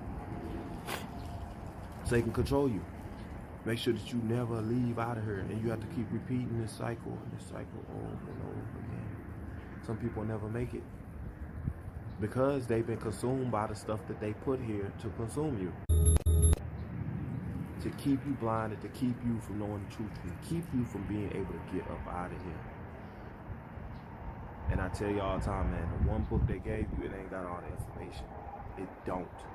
You think I'm BSing if you want, it don't. And they've done this intentionally. And I'm not saying disavow anything in your teachings and stuff from the Bible. I'm not saying that. I'm saying you have to be able to add to that. You have to be able to start to put together and be able to connect to the source. They whole agenda, think about, why would the occultists make a big deal about making sure that they disconnect you? Why did they make a big deal about making sure they calcify something in your brain that you ain't even supposed to know nothing about? But why have they implemented stuff in the morning? That's why I tell y'all, get your dose in the morning. Think about it. When you on any type of meds, what they make you do? Make sure you take this in the morning, take 2 of these in the morning, take this at night, boom, boom, boom. They make sure you take certain meds in the morning. Some people jump up, they hit their medicine cabinet, take all their medicine, right? So what if they was medicating you and you ain't... Born in 1861, Rudolf Steiner was an Austrian occultist, esotericist, and self-proclaimed clairvoyant. Among his many lectures, Steiner was quoted as saying, "In the future, we will eliminate the soul with medicine. Under the pretext of a healthy point of view, there will be a by which the human body will be treated as soon as possible directly at birth, so that the human being cannot develop the thought of the existence of a soul and spirit. Two materialistic doctors will be entrusted with the task of removing the soul of humanity. As today, people against this disease or that disease, so in the future children will be vaccinated with a substance that can be produced precisely in such a way that people, thanks to this vaccination, will be immune to being subjected to the madness of spiritual life. He would be extremely smart, but he would not develop a conscience, and that is the true goal of some materialistic circles. With such a you can easily make the etheric body loose in the physical body. Once the etheric body is detached, the relationship between the universe and the etheric body would become extremely unstable, and man would become an automaton. For the physical body of man must be polished on this earth by spiritual will. So the vaccine becomes a kind of Ahrimanic force. Man can no longer get rid of a given materialistic feeling. He becomes materialistic of constitution and can no longer rise to the spiritual. Steiner's words, now 100 years old, are not only eerie but thought-provoking. We are bioelectric beings. If we are to believe our souls are energy and frequency, is it possible then to hijack our electromagnetic signature, reverse the polarity of our souls, and trap us in the physical world forever? And are there forces in this realm that wish to accomplish this?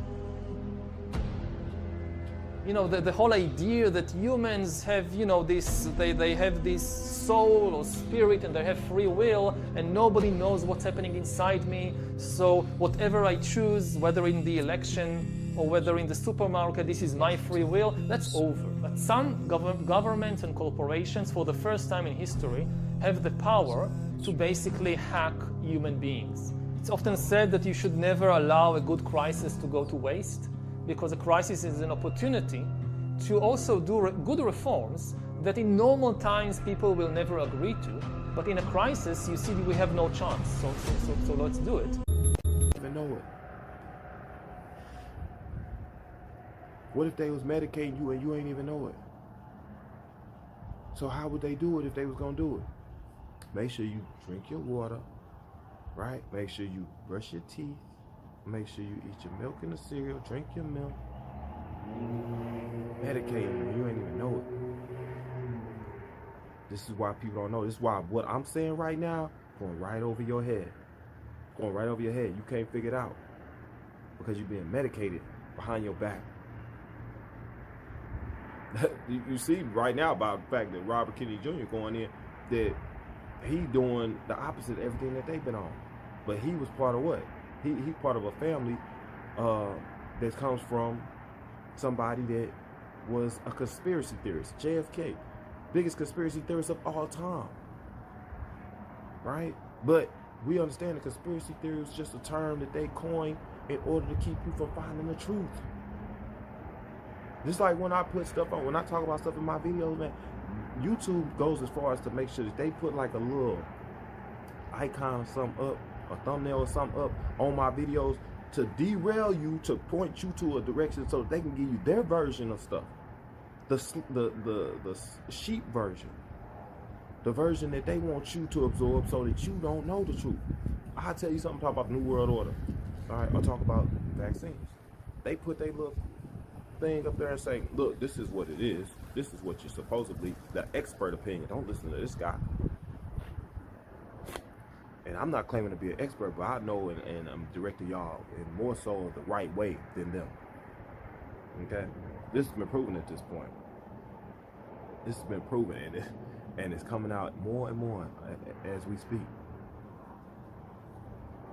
So my thing is, man, I want to see what they do with these chemtrails that they spraying. Look, that stuff out there right now. I don't know if y'all can see it. I'm trying to point it right at that.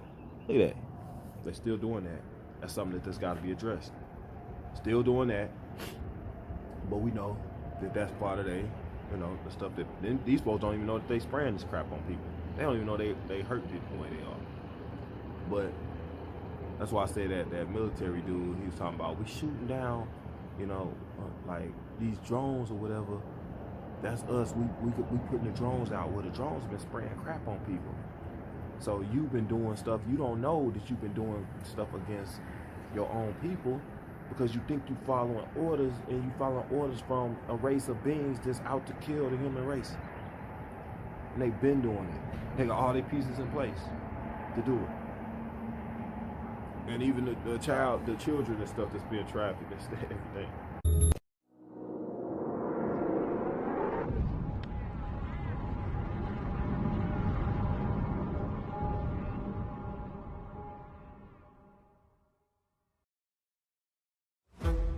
It was U.S. aid that I fear much more than the CIA, because the U.S. aid is how CIA gets shit done.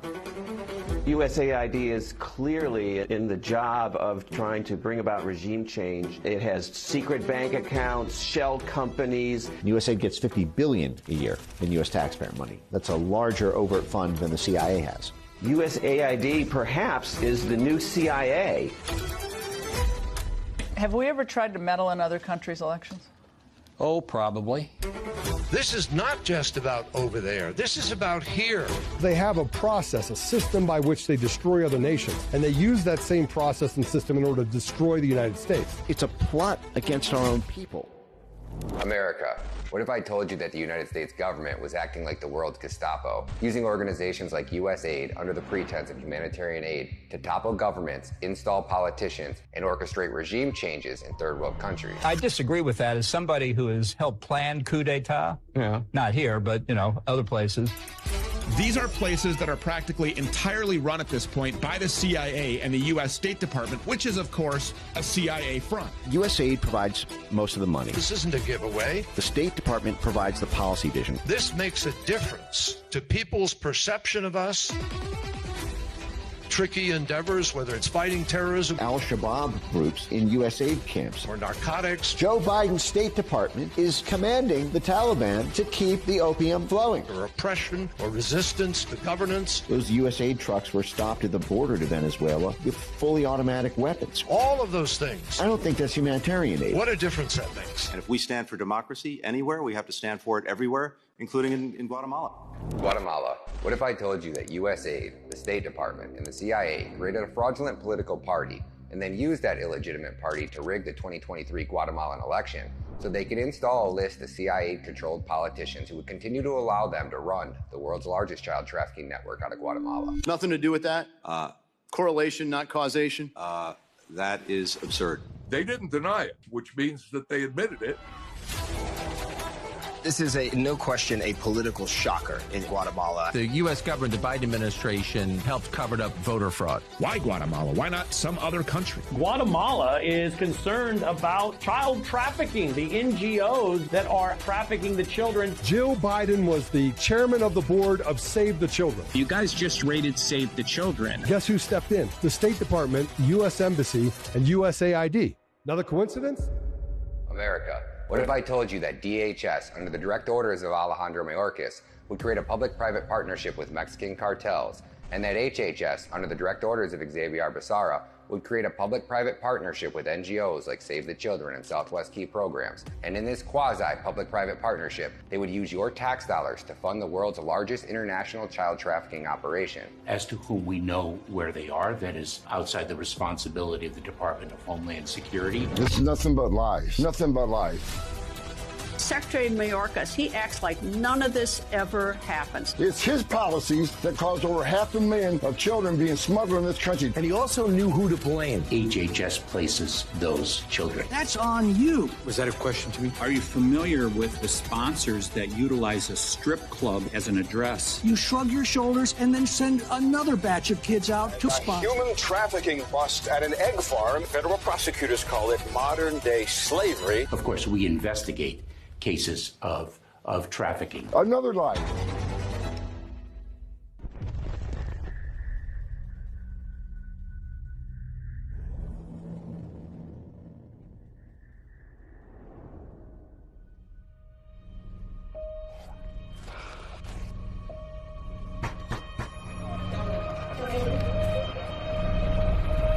You've actually inspired me because I get hesitant to give the kind of details that I've given in this interview. I've never done it before.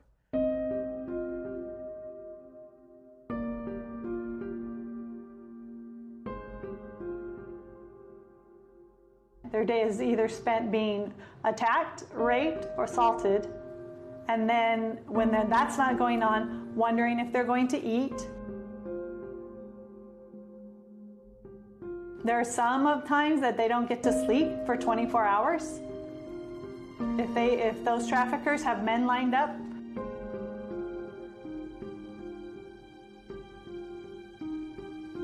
To describe it to you is, you wouldn't even believe it. I've had to watch infants be raped by adult males. Literally watching, an adult male penis go in and just break apart the child. Skin ripping, bone crushing. The person purchasing the trafficked victim, they want a young child who can feel what's going on. And the louder the kid screams, the harder they go. That's what they're into. In the sense that we have a crisis of human smuggling and trafficking that you can't even turn to the federal government now for help.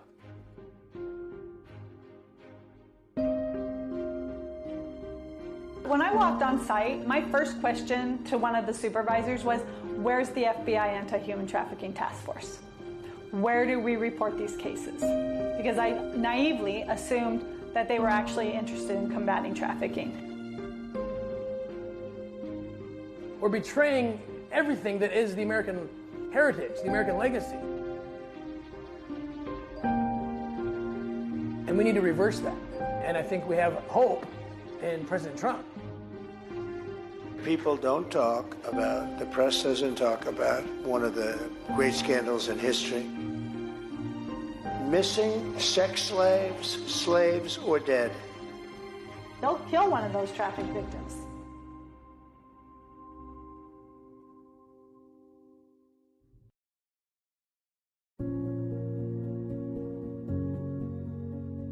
Hear this, you vile, wretched predators who dare to lay your filthy, stained hands on God's children. Your days of darkness are numbered. Men like me, fueled by the divine wrath, are coming for you. We are God's army, and we will hunt you down with the ferocity of 1,000 storms. You thought you could hide in the shadows, that your sins would remain secret. No more. We know your faces. We know your names, and we are coming to strip away the vial of your deceit.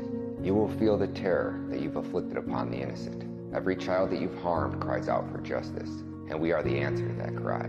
You thought you were untouchable, but you've underestimated the power of God's vengeance. We will not rest, we will not tire, until every one of you is brought to justice. The night is no longer your ally, it is your prison. Your sanctuary of sin will become your tombs. Prepare yourself, for we are relentless. We will not show mercy where you showed none. You have sown terror, and now you will reap it tenfold. We are the light that pierces through your darkness, the sword that cuts through your lies. There is no corner of earth where you can hide from us. So tremble, for you have defiled the innocent. Live in fear, for every step that you take, we are right behind you. We are God's army, and we are coming for you. This is your final warning, and repent is no longer an option. The full wrath of the Almighty himself awaits you. The hunt is on, and you are now the prey. Tick-tock, tick-tock. Save the Children were engaging in behavior that led to the rape, murder, disappearance of thousands of Guatemalan children. And that's a U.S.-based NGO. And strangely, a huge number of these kids are coming from Guatemala. A lot of people may not realize how vulnerable the Guatemalan children are because they're speaking Mayan dialects, which means they can't ask for help in Spanish. They really become a victim population. A very large portion of these kids are missing children in their own home countries. Their parents have no idea that they're in Detroit. And Guatemala is investigating. Are you aware of the position held by the president's wife in that organization previously at Save the Children? No, we didn't know that. They want to investigate Save the Children. They want to investigate the election. And all of a sudden, here comes Blinken, here comes the State Department, here comes USAID. The most egregious crime the State Department has committed was directing an electoral fraud to put in their communist puppet as president of Guatemala last year. They didn't want them to get to the bottom of raping and murdering and disappearing children. They didn't want that to happen.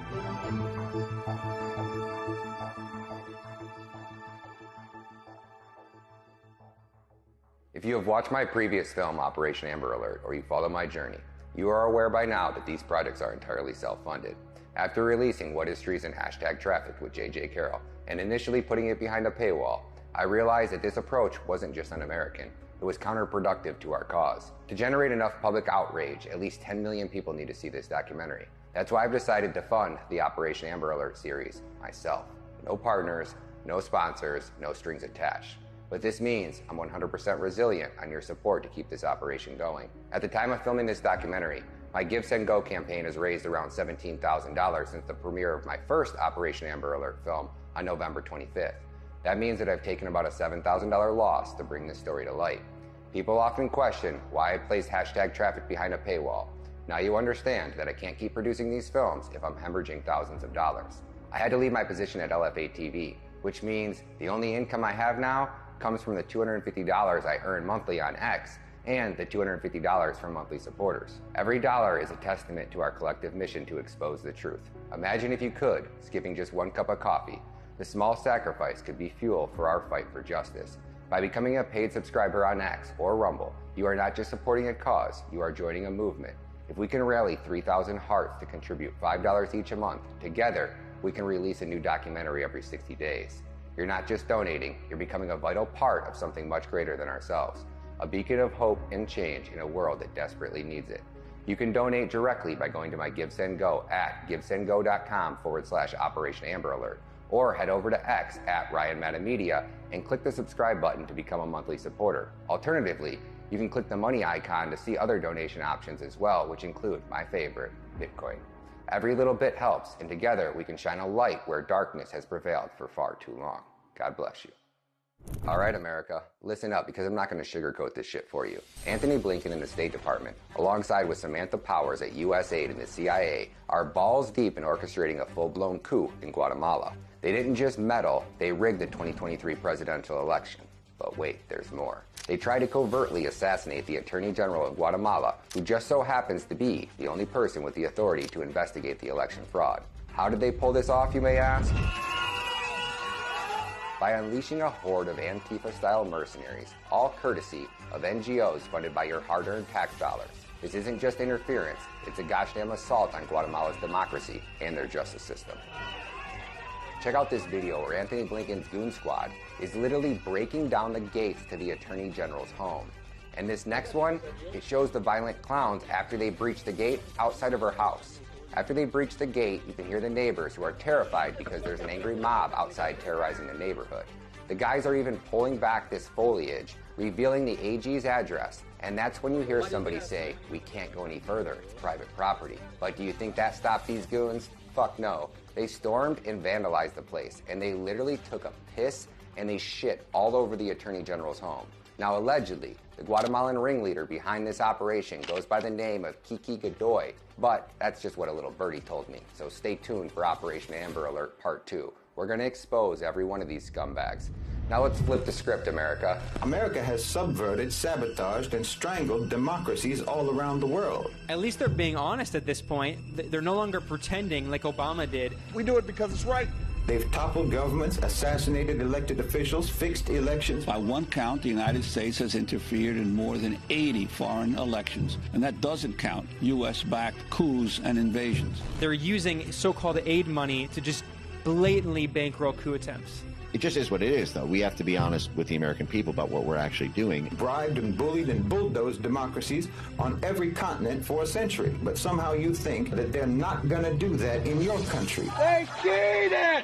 They're cheaters! Why, how naive can you be? This election was rigged. Everybody knows it. If you count the legal votes, I easily win. This was a massive fraud. They use the same machinery, they use the same systems in order to steal elections. We won in 2016, and if you really remember, and if you want to play it straight, we also won in 2020. A similar system of basically fraudulent ballots, creating fraudulent ballots.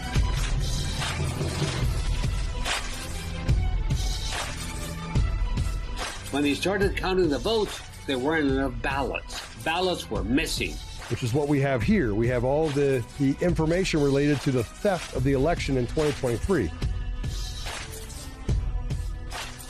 The people that are in power right now were on the 8th place, and nobody knew them. Where the number 8 poll across the country never moved up. Number 8, 2 to 4% of the vote of the people in every poll ends up winning the president of Guatemala. How can a candidate who was in 8th place suddenly come out ahead in the election? It's uncalled for. Our government was imposed by foreign government to cover up what they have been doing for years. It is unbelievable. It's unbelievable the behavior that they did in Guatemala and other countries. And that's the same behavior that they pushed out and did in the United States.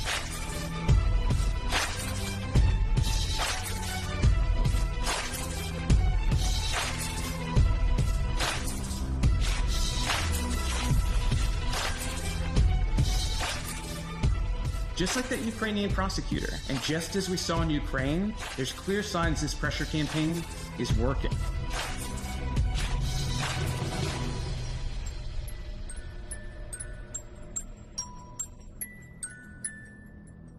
Whatever's about to happen in Guatemala, it seems obvious that the Biden administration is involved in some way.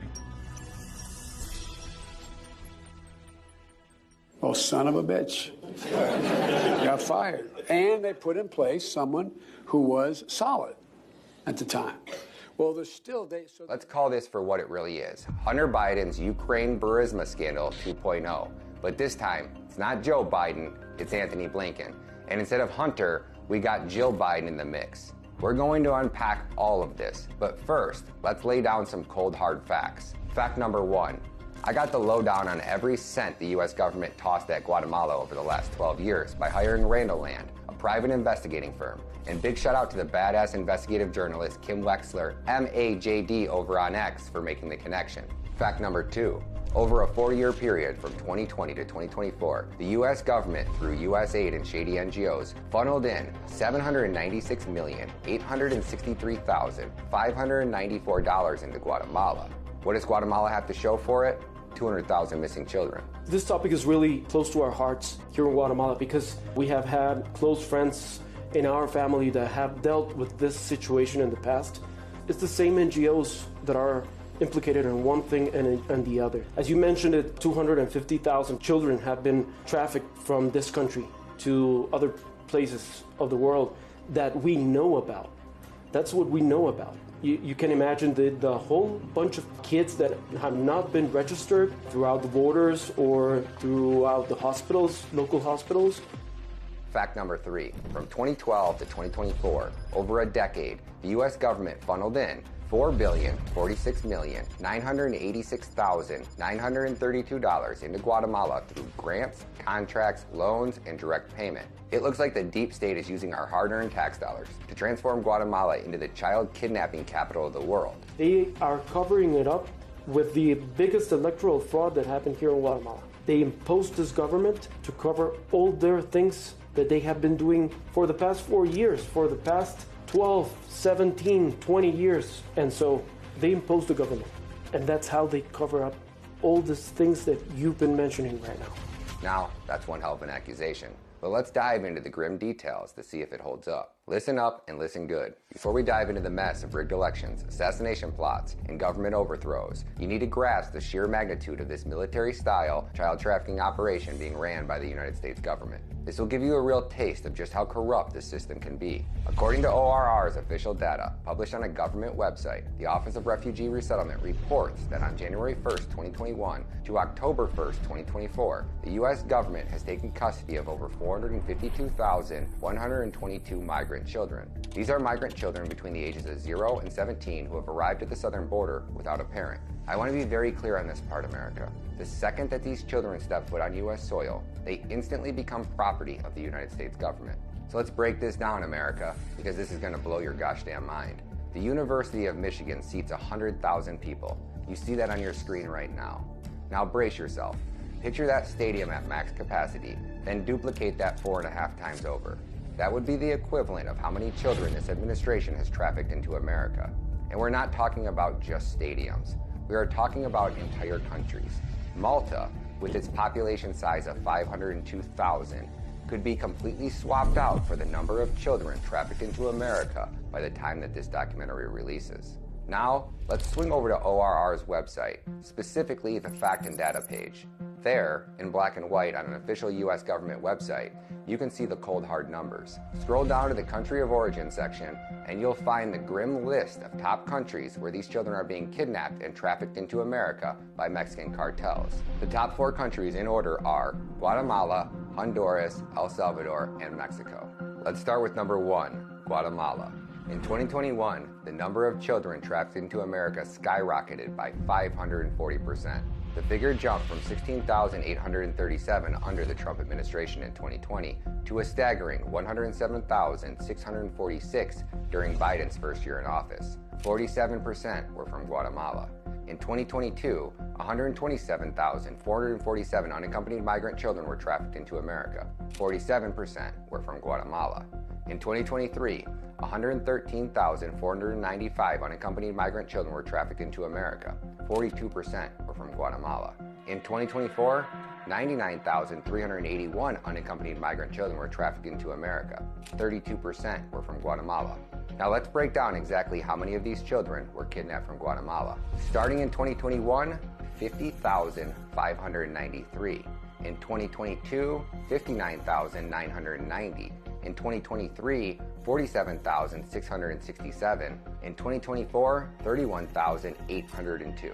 That means that over a 4-year period, 190,052 children were lured, sold, or kidnapped in Guatemala and trafficked into the United States of America. Now, before we break this down, I want you to take a look at this data from 2024. It was shocking. For the first time since tracking began, the percentage of unaccompanied alien children, UACs, trafficked from Guatemala to the U.S. hit a record low. On April 25th, 2024, the Attorney General's office raided 5 NGOs in Guatemala, all linked to a massive trafficking network. Now, I'm sure it's just a coincidence that 6 months later, the amount of children being trafficked out of Guatemala into America decreased by 23% for the first time in history. This should serve as a critical wake-up call for Guatemalans. Every NGO funded by U.S. aid or any U.S. tax dollars should be investigated to the fullest extent of the law.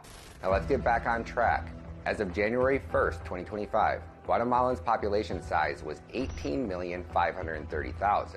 Now chew on this. Over 1% of their entire population has just vanished into thin air.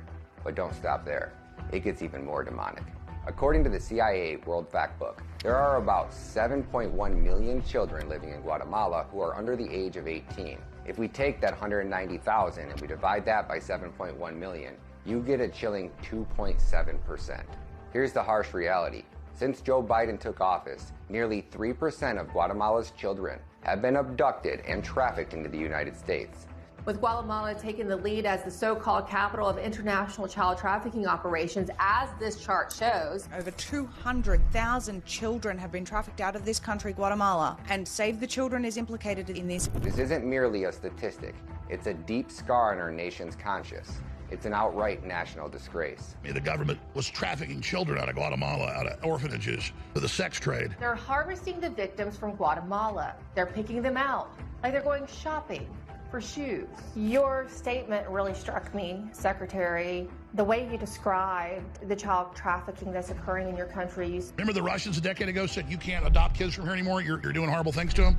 You cannot have a more evil group of people than what we had running our government. We're going to be very transparent. We're going to get behind who in the administration, the Biden administration, opened the doors on this humanitarian crisis. What NGOs were involved in this. We're going to be very transparent to American people, and we're going to tell them the truth what happened on this border. You say that the left media has it backwards, branding you as the bad guy. How are you the bad guy?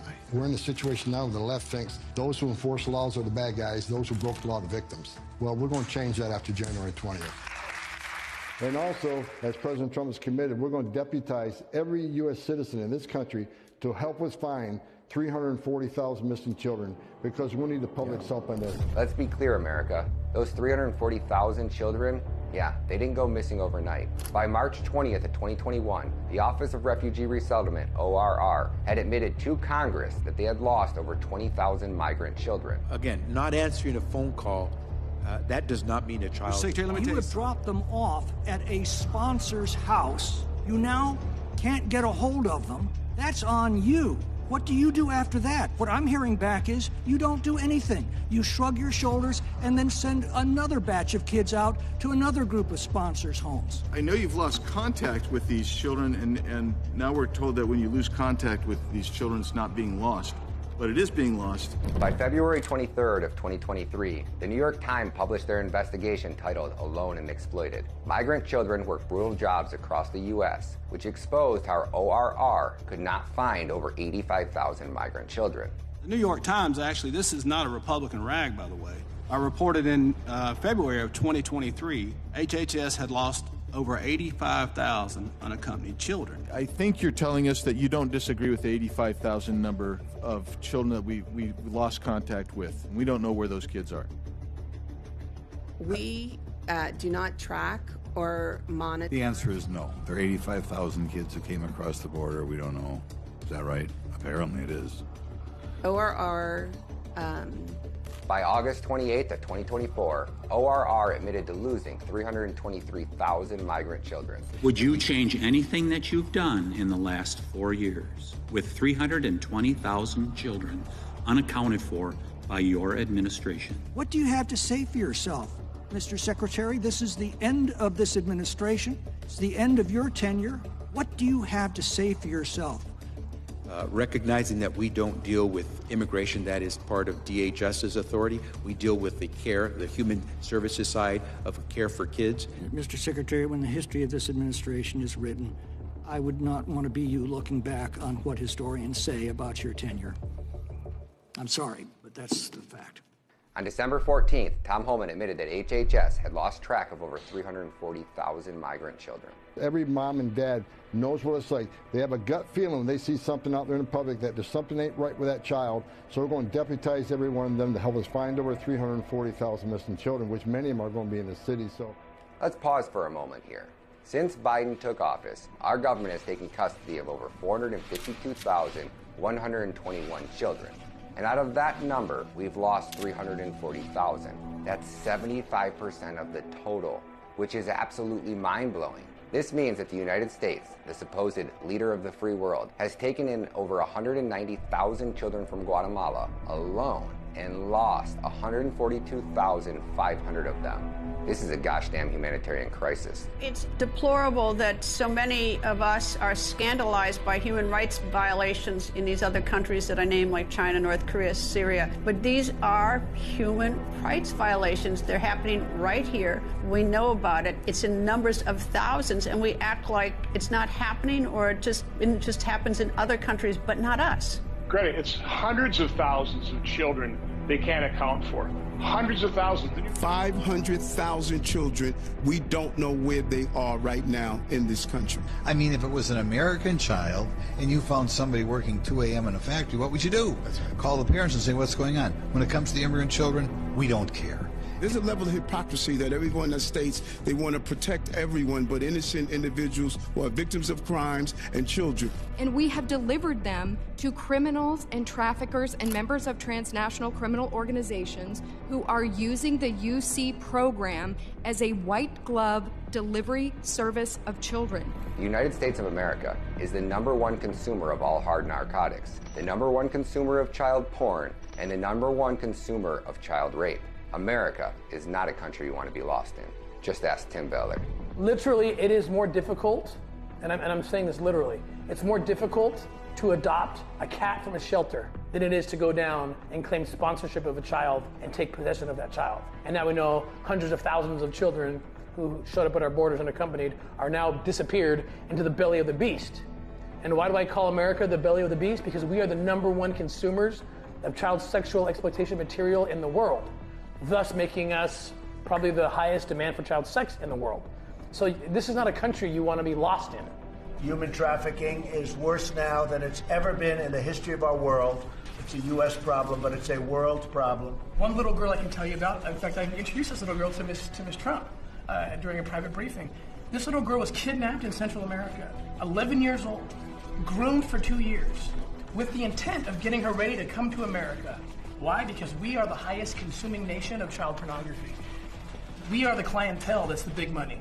I remember talking to that young girl who I testified about her story in Congress. She was actually in the room with me and helped me prepare the testimony. She wanted her story told. And she said, look, once I made it to New York City, I was a nobody. I didn't have a name. I didn't have Social Security. No one knew I even existed because there was no wall. There was no process. And so I think she estimated that she was raped around 30,000 plus times over the course of her life between 13 and 16 when she rescued herself. But this is happening to hundreds of thousands of children, likely. And you have many thousands of people like this. Thousands. This is happening all the time. Let me ask you this, America. Do you remember seeing 10, 20, or 30 children behind a Walmart eating out of a dumpster? No, me neither. Do you remember seeing thousands of children on the side of the road begging for money? No, me neither. So let me ask you this, America. How the hell did the United States government lose 340,000 children? There were 291 released without NTAs. That blows my mind. If there is one tool, Notice to appear? Notice to appear, sorry. If there is one tool that you can give a child to help prevent them to be trafficked, it is a notice to appear. The government then tracks them based on who gets an NTA and who shows up for that date. So take a look at this. They're saying that 291,000 were never given an NTA or a court date. So the government did not have any way to follow them. So we know they existed. They crossed the border. We never gave them a document. And then we don't know. We have no idea where they are. That was the only thing that I had as a case manager to tell them, you can go talk to anybody you want to if anybody is treating you wrong. And I told it to all the children. I don't care if I believe they were going to their parents or not. You have the right to get help because no matter what anyone tells you, you have the right to be here in this country. Now, I agree that any child, whether they have a notice to appear or not, can go get help. But that piece of paper provided them something tangible to tell them that they were here and that we recognize them. And they released 291,000 children without even that little piece of paper. And the U.S. government admits that means they are probably being trafficked. Again, here's from the government report that those are considered higher risk for trafficking, exploitation, or forced labor. There's a recent case I learned about where like 30 kids unaccompanied showed up at the same address in Austin, Texas. Like stuff like that's happening. Like, what are you doing? But we're finding them. Slave labor is a big thing. You know, meatpacking plants are taking these kids. Under punishing working conditions on factory floors, inside slaughterhouses, and atop buildings with children working as roofers. We're finding them in situations that you just described where they're being just sex trafficked out on the daily. They were put into the hands of someone who claimed to be their aunt, and that aunt was selling the child for sex. We have documented cases of this. Or it could just be a single pedophile or a child exploitation producer who needs a kid. Stefan Young is accused of taking pictures of kids as young as 13 in their underwear, and they say sometimes in the nude. And the sheriff says that this guy knew that he would be in trouble if word got out. And he said, but listen, if Grady Judd finds out, we're in trouble. Because, see, he'll take art and make it pornography. That's where they're ending up. I mean, they're not invisible. They weren't just, they didn't come through. The government knows they're here. How is this happening? You just got to have the phone number of the trafficker, and the trafficker will make sure and put your phone number on the kid's arm. That's what's happening, right? Or on a little piece of paper, safety pin to their shirt, and they come across and it says, sponsor, with a phone number. And I've watched it happen. Niños sin padres. Sí. Muchos. ¿Cuándo lo hacen? I mean, I've been in with some of these kids end up in an NGO, and I'm not blaming all of the NGOs, but they now know what's going on. Maybe in the beginning they didn't, but they now know what's going on, and I'm very disappointed that more of them are not coming out and saying it. But what I sit there and watch them do it. They take the number, they call it. Hello, I have, what's your name? Roberto Gonzalez, 5 years. Yeah, that's my nephew. Okay, and by the way, it used to be to say, can we schedule time for you to come pick him up? Not anymore. Now it's, what's your address? And the taxpayer dollar will pay for his delivery to your house. And then there's no follow-up. The few that admit, like when they try to call, it's like the wrong number, the number's changed. I don't know what you're talking about, and that's about as far as they go. I'm like, oh, well, I guess they're gone. So yeah, guys, I mean, I put a lot into this particular video, man, and sometimes I take criticism, man, for regurgitating or reusing clips that I've used before, but it's a method to the madness, man. I do it so that y'all can understand everything that's going on and link this to that, tie this to that, man, because sometimes you can forget. There's a lot of videos I done put out, a lot of stuff that's happened over the years. Different things take place, or it kind of puts stuff out of sight, out of mind. So what I like to do, man, I like to go back, grab information, re-establish the foundation for what we talking about, and then move forward, so I don't leave anybody behind.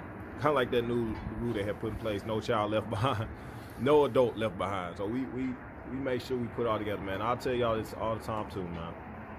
Ain't nobody putting all the information, connecting all the dots together for you the way that I do, so that you can understand in a comprehensible way exactly what is going on out here and who's involved, who's ahead of this, who's a part of that, who's tied to this, linked to that, doing this, doing what, who's got these affiliations, why, and this.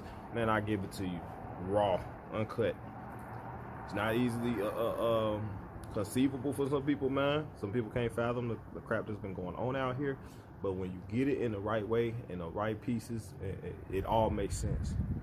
It all makes sense. Then you can kind of understand where Trump is with this stuff, and the different, even the levels with him, with the cloning, the different race that he very well is involved with, race of beings, the time travel piece, all of that. Who giving you all of this, man? Nobody. And I don't even know if it's a thing where they just don't know, or they just don't want to, or it's a fear of the criticism that they would take for being, so not outspoken, but so far-reaching with some of the information. Because think about it, conspiracy theorists are considered crazy, but some of the stuff that I'm giving y'all, you like, damn, that's a lot. It's a lot to accept. It's a lot to conceive, right? So a lot of people would dismiss it and label that person as crazy, and even if it's a politician or something, they're going to push it out there as this person is not somebody that we would want, you know, representing this, that, and the other, because the damage that it would do to their reputation for being able to put all this out there amongst a bunch of sheep that don't understand nothing that's going on. Sheep not going to accept this reality.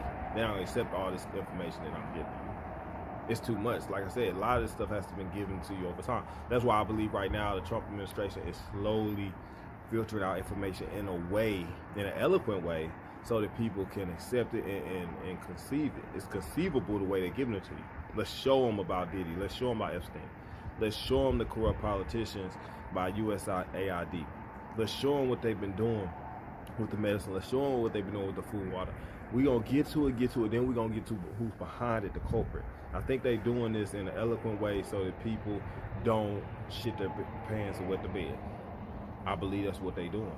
Like I said, you couldn't just show up in my channel and get all this information right now and not shit the bed. So I believe they have to do it a certain kind of way in order for everybody to be able to accept it and not go into a panic and blow up like Neo did in the Matrix. But if you want all the hardcore facts and all of it laid out to you, you're in the right place. Believe that. I was exploring an abandoned mansion and found a dungeon. It has this huge creepy cold lock door. It has 6 chains to chain people too.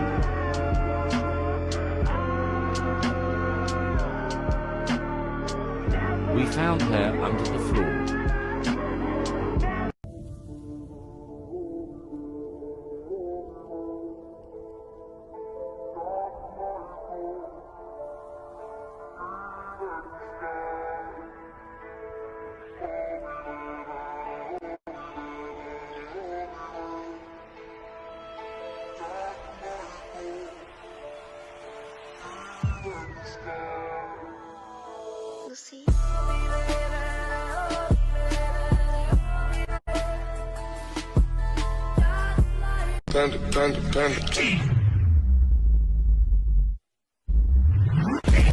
I got broads in Atlanta.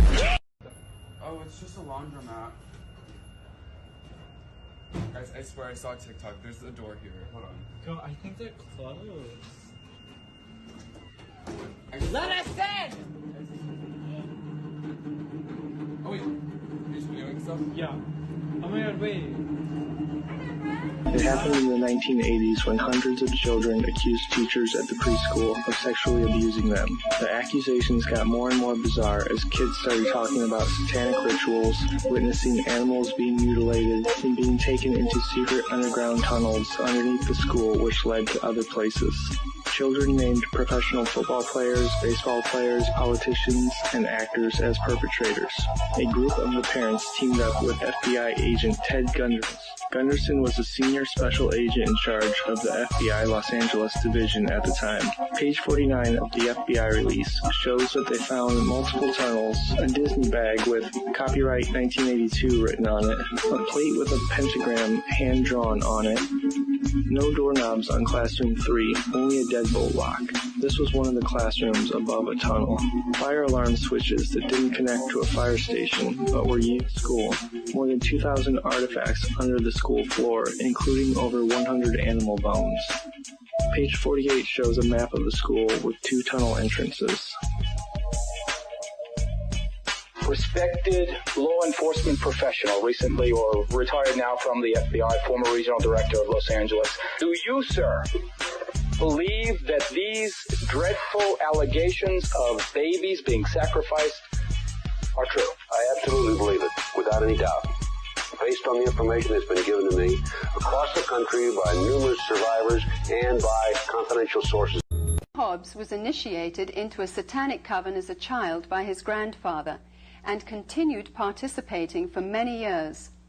I recently asked Glenn about his involvement and the importance of Halloween to the occultist.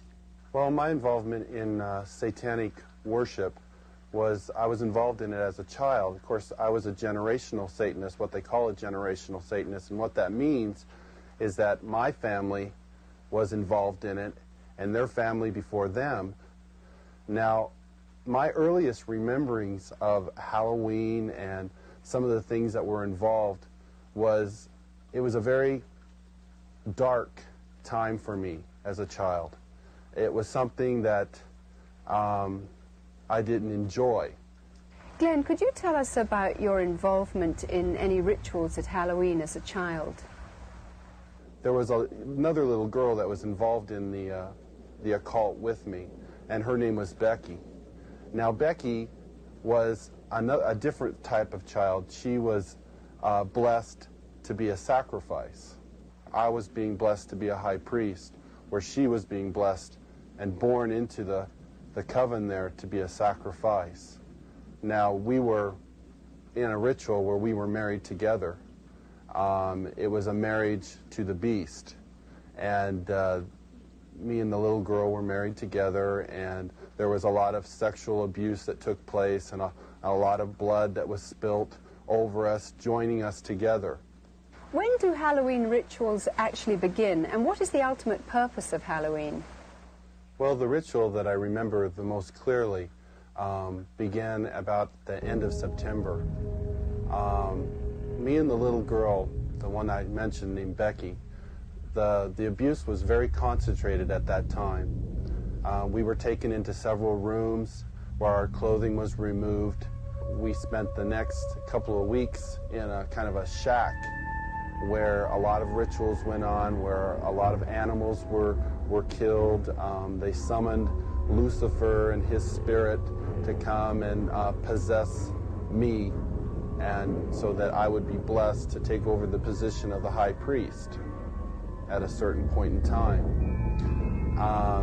Now, Halloween night, they had again put me and the little girl in the back of this van, and we again drove off, which seemed like for a long time. We were drugged once again, and we finally came to this stop. They took the little girl out and they left me in the van. I could hear a lot of commotion that was going on outside.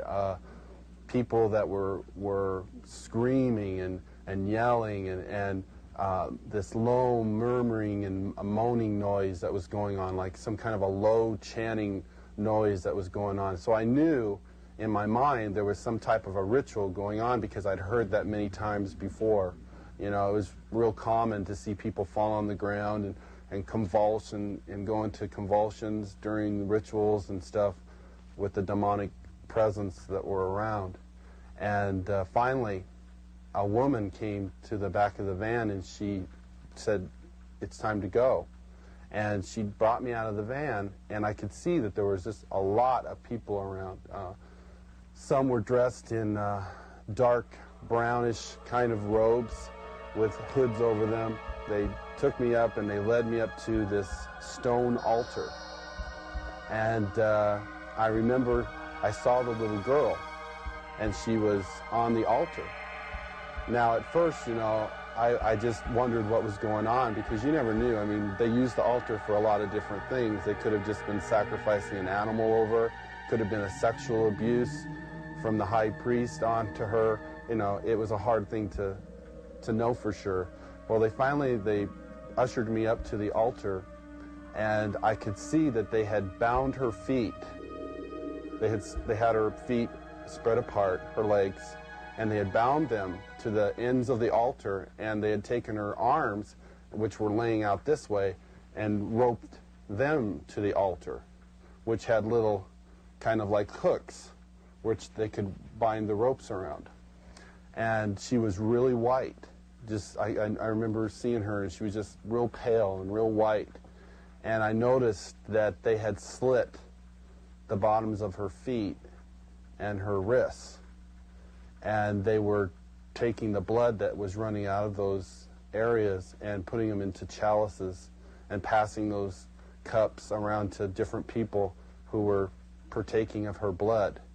Then the high priest, he took the athami, or the ritual knife, and he picked it up and he put my hand on it, and then he forced it into her chest. So when I think back on Halloween, you know, over that period of time that happened, you know, that was the climax event, Halloween night, where they they killed that innocent little girl. And this is something that's happening every Halloween. That's not just an isolated event. I mean, there are children all over the world who are losing their lives during Halloween night, and yet we, as a society, we go out and celebrate it, and we go door to door and we ask for candy, and it's a big celebration to us. And I think it's quite ironic how one group of people are thinking it's fun and another group of people are taking human life, and yet they don't, you know, there seems to be this wall and nobody wants to face the facts of what's really going on.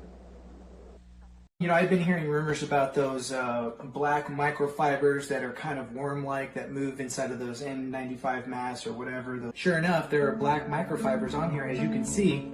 Here it is, moving. Harmful parasites, along with the secret technology, has created a toxic environment in our bodies. These harmful particles, parasites, toxins and poisons exist in the air we breathe, the water we drink, the food we eat, and the medicines we take. Detoxifying the body is critical to long-term health and is a necessity for optimal brain and organ function. To address these growing health concerns with yourself and others, visit detoxificationbypurification.com, where we specialize in treating the harmful effects caused by the integration of these harmful substances in the body by providing products that destroys the foreign organisms and disables the foreign technology meant to control you. Sure enough, there are black microfibers on here, as you can see. Here it is, moving right now. See that? It's moving.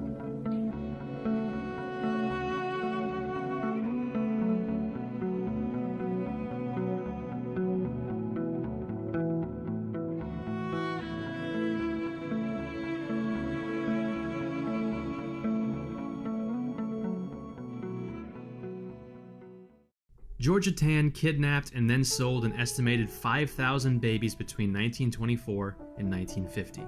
5,000. This is certainly beyond shocking and unsettling to hear, but how she got away with it, and how she got away with it for so long, only adds to the terrifying nature of this truly staggering story, which is actually hard to believe is 100% true. Tann pulled off her brazen scheme through operating the Tennessee Children's Home Society, a society which, on the surface, was doing the Lord's work, finding homes for orphaned children. In reality, it worked as a cover for Tann to funnel children into her care, only for her to turn around and sell them on the black market for extreme profit. In the nearly 30 years Tann and the society were in operation, she managed to kidnap and sell an estimated 5,000 babies. These weren't orphaned children placed under her care. They were stolen right from under their parents' noses. How? How could anyone get away with kidnapping and selling children for nearly 30 years right here in America? She did it with help from friends in high places. She took children who came from poor families, for the simple reason that poor families at the time didn't have the necessary resources to search for one of their children should they go missing. If families did file a report, Georgia Tann would have it handled by her close friend E.H. Crump, a powerful tycoon and the so-called boss of Memphis. Crump would make sure the reports of missing children were ignored.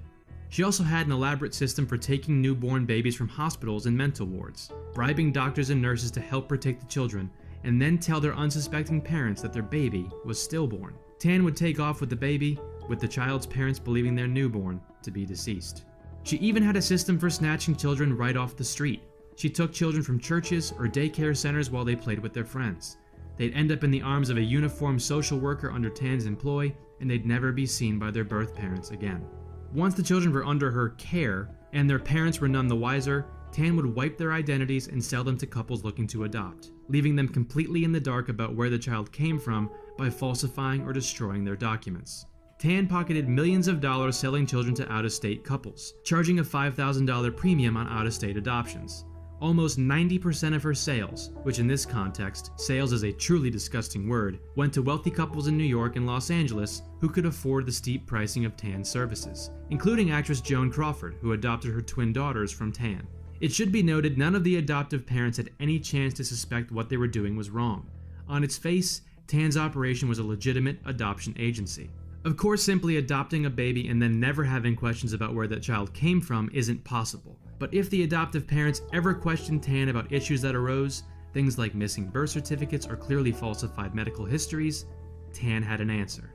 If the new parents ever had any suspicion that anything fishy was going on, Tan would threaten them with legal action through one of her major accomplices, Family Court Judge Camille Kelly. Judge Kelly used her position of power to sanction Tan's activities and threaten the adoptive parents with taking away their adoptive children if they continued to make a fuss or ask questions. They would also be threatened with being roped into whatever legal ramifications Tan may or may not have faced.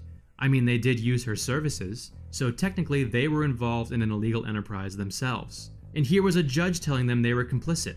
Needless to say, this blackmail coming from the US judicial system itself made a lot of folks go quiet. Tan was so powerful and wealthy, so highly regarded as a steward of ridding adoption of its negative stigma at the time, and so well connected, no accusations or rumblings of misconduct ever stuck. The story is so insane that it's hard to even frame it or tell it in a way that makes any sense whatsoever, but it's completely real. It happened, and it affected thousands of lives right here in America.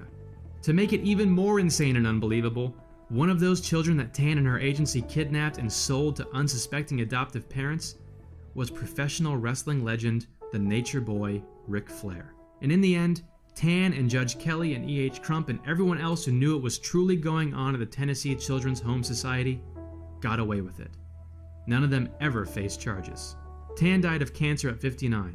Judge Kelly and E.H. Crump both died shortly thereafter in 1954 and 1955 respectively. None of the children they kidnapped were ever returned to their biological parents. So you have to understand, man, every aspect of our lives has been affected intentionally in a negative way. These beings, they put themselves in positions to basically control us, to run us, to destroy us, to dumb us down. And now there's a change in regime, and some things are being pointed out, some illegal operations, some illegal activities, some disastrous measures that have been placed against us over all this time. Which I'll play videos to y'all, man, about this stuff. So you know a lot of it that's been going on. Like they talked about when they decided they was gonna start adding very toxic level of fluoride to the water. I think this was back in the 80s. They was talking about adding a very toxic level that was gonna have a desired effect. And I tell y'all this all the time, man, they not spraying the skies, they not putting certain stuff in the stuff to not have the desired effect. They know what it's gonna do. That's why they make sure they get you a certain calculation. They got it down to a science. Make sure you drink 8 ounces. I don't know exactly how many, but 8 glasses of water a day or whatever. That's enough fluoride in that much water to dumb you down. Make sure you brush your teeth, and they make sure you put this fluoride in there so that they can make sure they dumb you down. They know exactly how much you need to do. You the one that's trying to figure it out. They know. It's what the billions of dollars of your money go to. It's not going to AIDS research. It's not going to cancer research. It's going to more ways to kill you, to hurt you, to harm you, to dumb you down. And here's the reason why Elon Musk and others have been taking a look. Because if you look at the waste and abuse that has run through USAID over the past several years, these are some of the insane priorities that organization has been spending money on. $1.5 million to advance DEI in Serbia's workplaces, $70,000 for a production of a DEI musical in Ireland, $47,000 for a transgender opera in Colombia, $32,000 for a transgender comic book in Peru. I don't know about you, but as an American taxpayer, I don't want my dollars going towards this crap, and I know the American people don't either, and that's exactly what Elon Musk has been tasked by President Trump to do, to get the fraud, waste, and abuse out of our federal government. Thank you, guys.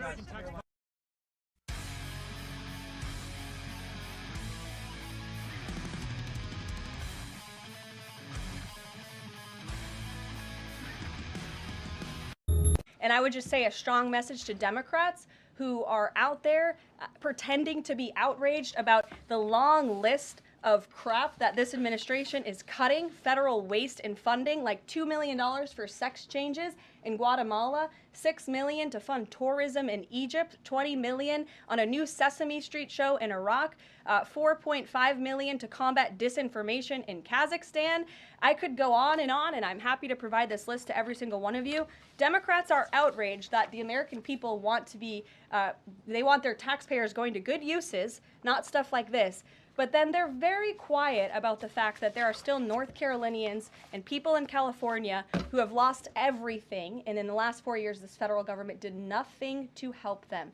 This president will continue to put Americans first, and I think the successes of this week so far speak to that, and it's only Wednesday. So I'll see you guys later this week, and we'll see you this afternoon. Thank you very much. So Obama knew about the retirement cave, spent millions to try to computerize America's workforce retirement paperwork, failed. Does President Trump promise we're going to shut this cave down? Yes, he does. And that's why Elon Musk and President Trump brought it to the American people's attention in the Oval Office yesterday. And as they did that, Jesse, I was watching the faces of the mainstream media reporters who were in the Oval Office. And there was sheer silence because it appeared that many of them who are supposed to be writing the truth about our federal bureaucracy had no idea that the federal retirement system is being processed deep into the ground and is not computerized. And the president and Elon are shining a light on the truth about our federal government. But the mainstream media simultaneously is saying there's an alleged lack of transparency and access. It's preposterous. Together, President Trump and Elon, the entire Doge team, and this entire administration are shining a light on the corruption, the waste, the fraud, and abuse. Sunlight is the best disinfectant, and they are revealing the rot of this city every single day. And it's music to the ears of the American people who voted for this, as you rightly pointed out. 77 million of them liked what President Trump promised on the campaign trail, and he is delivering, and it's fascinating to watch. Everyone's coming up to me talking about these ridiculous items, the Guatemalan sex change surgeries, terrorists' tuition. It's unbelievable. The president the other day, Caroline, said some of this has to be kickbacks. Is he going to direct Pam Bondi to look into some of these spending items to see if people were skimming?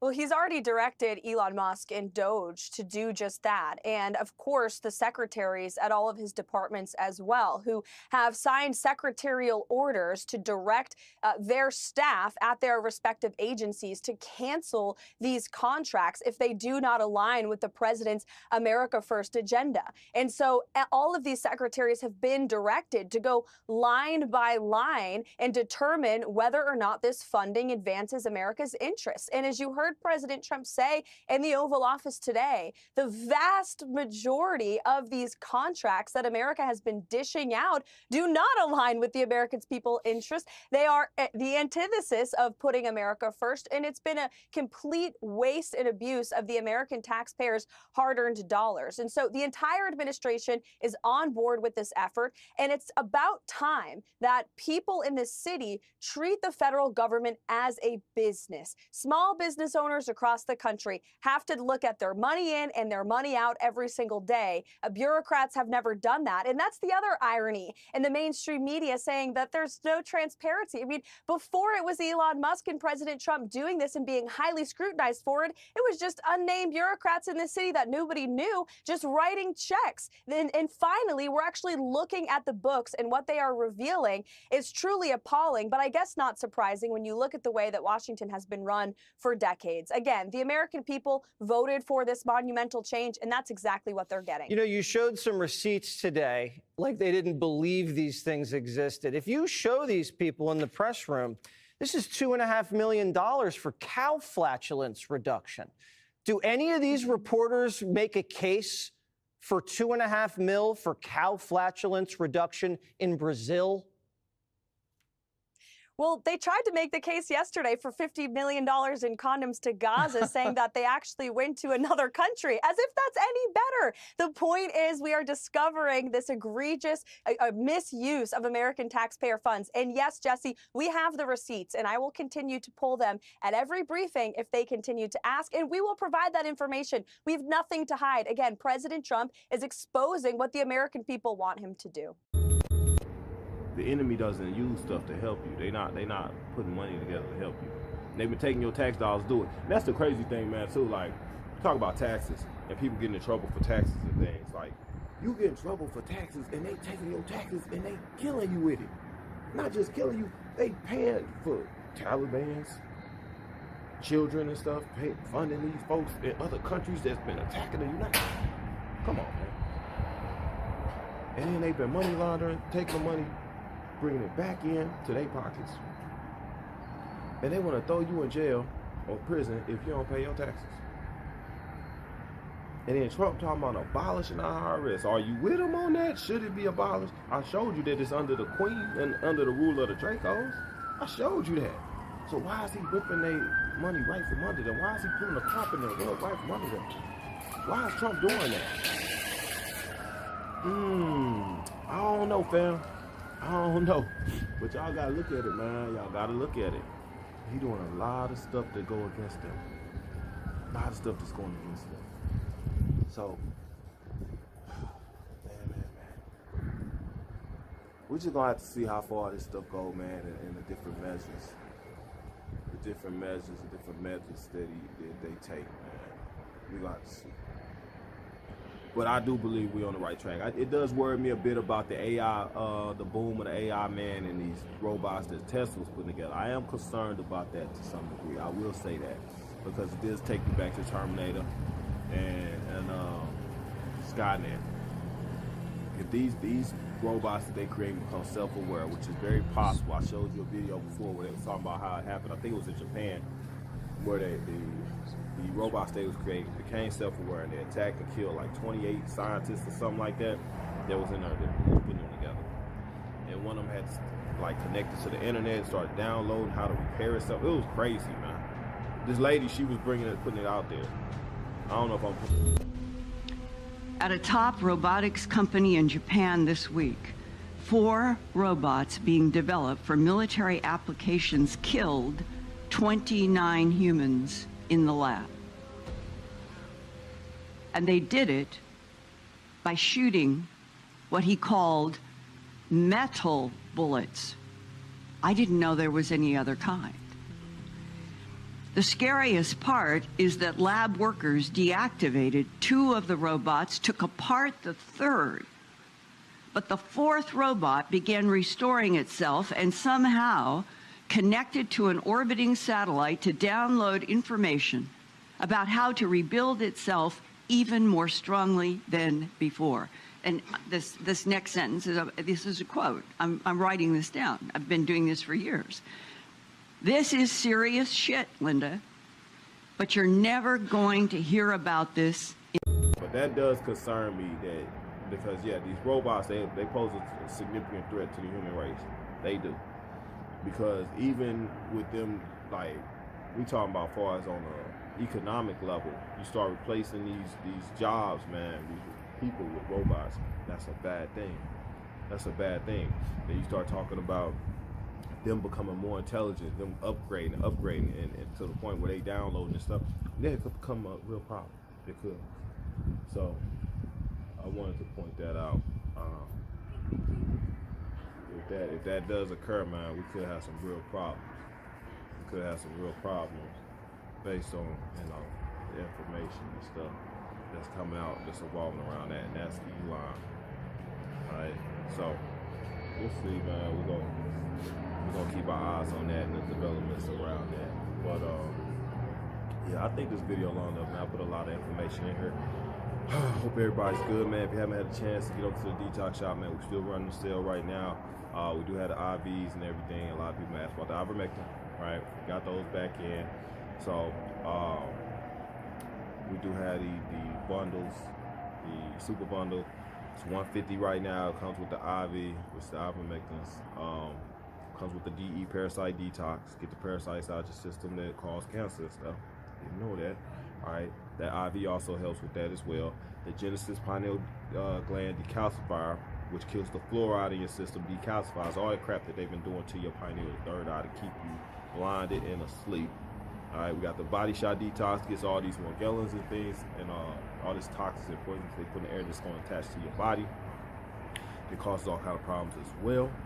Gets that off of you, gets it out of your system, gets it off of your body. That deals with your exterior. And we also got the Nudon, which is the facial cream, which is what I use.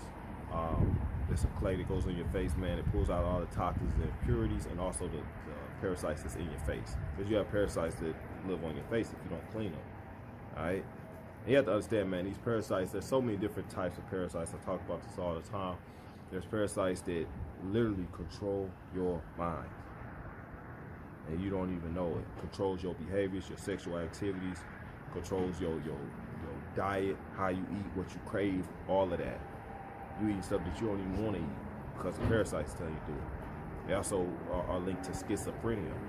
And what it is, if you get too many parasites, overgrowth of parasites in your system, this is when it becomes a serious problem. That's when you have a voice, but also that's when it starts to get to the point where it leads to cancer, because they lay these eggs, which is the tumors, the cysts, and the growths. Those are parasite eggs, parasitic eggs. And if you allow them to hatch, oh, it could be cancerous, them tumors, right? That's what they say.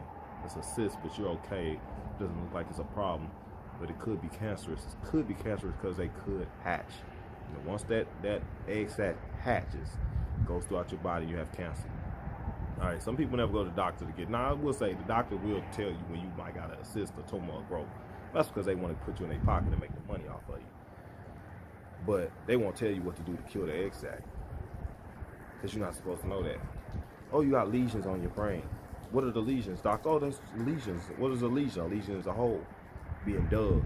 What's digging a hole, doc? They don't tell you that. It's a parasite digging a hole in your brain, or a band of parasites. That usually gets to that point if you don't address the parasites early on. Look, parasitic problems, guys, are problems that go unaddressed, and it goes for an extended period of time. Some people never address their parasitic issues because they're not told. They never address the egg sacs that form. Look, and I tell you this all the time as well. We all have parasites, all right? Parasites in all the foods and stuff we eat, the fruits, man, the meats, it's in all of that crap. Milks and stuff is in those things. And those parasites, they get inside of you, and then at some point they will lay eggs, just like any other creature. And if you don't kill them or you don't address them, guess what? Them parasite eggs, they gonna burst and they gonna go through. Certain ones have a ability to find certain organs in your body. They go to certain places. They go to your brain. If you don't ever address them, they'll get to your brain, and that's when you end up with lesions and things, and you'll end up with dementia, Alzheimer's, Parkinson's, and stuff like that. I'm giving you stuff that they ain't gonna tell you. So my thing is, be proactive. Address that stuff early while it's inexpensive. And you don't have to worry about losing your brain, losing your thoughts, or losing your neurological system. That's why people have that, like they shaking and stuff like that. That's nerves, man. That's nerves. When something eating at your brain, your nerves is getting ate up. Ooh, it's a dirty game, man. So, like I say, man, address the stuff early and often. All right, at least 2 or 3 times a year, you'll be all right. Get the stuff out your system. Don't allow no parasitic overgrowth so it gets to the point where you can't do nothing about it but try to seek their help. And then they still can't help you a lot of times, man. Or they're not going to help. They're going to try to give you some chemo or something, right? Anyway, man, I hope everybody's good, man. The link to the detox shop is in the description box, detoxificationbypurification.com. We do have some Trump shirts in there as well, man. If you haven't caught the last video I made, Money to Burn, it should be on Rumble. I think they took it down off YouTube. It might have been in the live section or the video section still, but they did take it. I might have to take it off both, because either way, they can come back and strike me later on, and it's just too risky. But we do have it on Rumble, man, and I might air this as a live. So if it's on YouTube, if it happens to be on YouTube for any time, it's only going to be up for a couple hours, and I'm going to take it down. So either way, man, I hope everybody's good. Be safe. I will catch you on the next video. are pockets of resistance all around the planet. We've been fighting a long time. If you're listening to this, you are not alone. You are the resistance. This is your last chance. After this, there is no turning back. You take the blue pill, the story ends. You wake up in your bed and believe whatever you want to believe. You take the red pill, you stay in Wonderland, and I show you how deep the rabbit hole goes. Remember, all I'm offering is the truth, nothing more.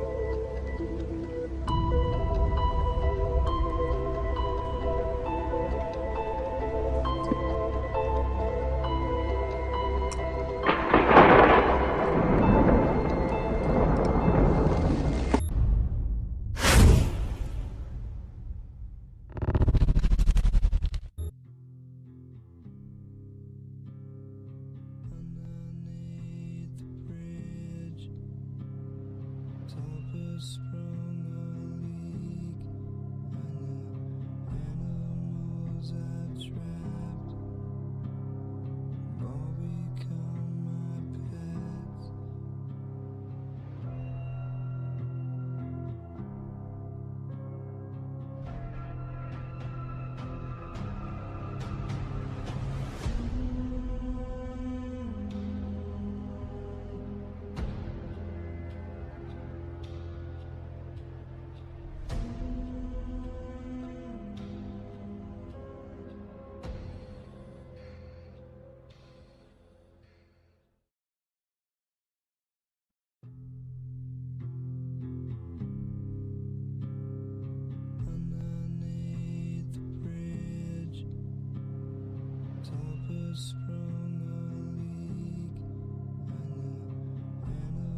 Underneath the bridge, top of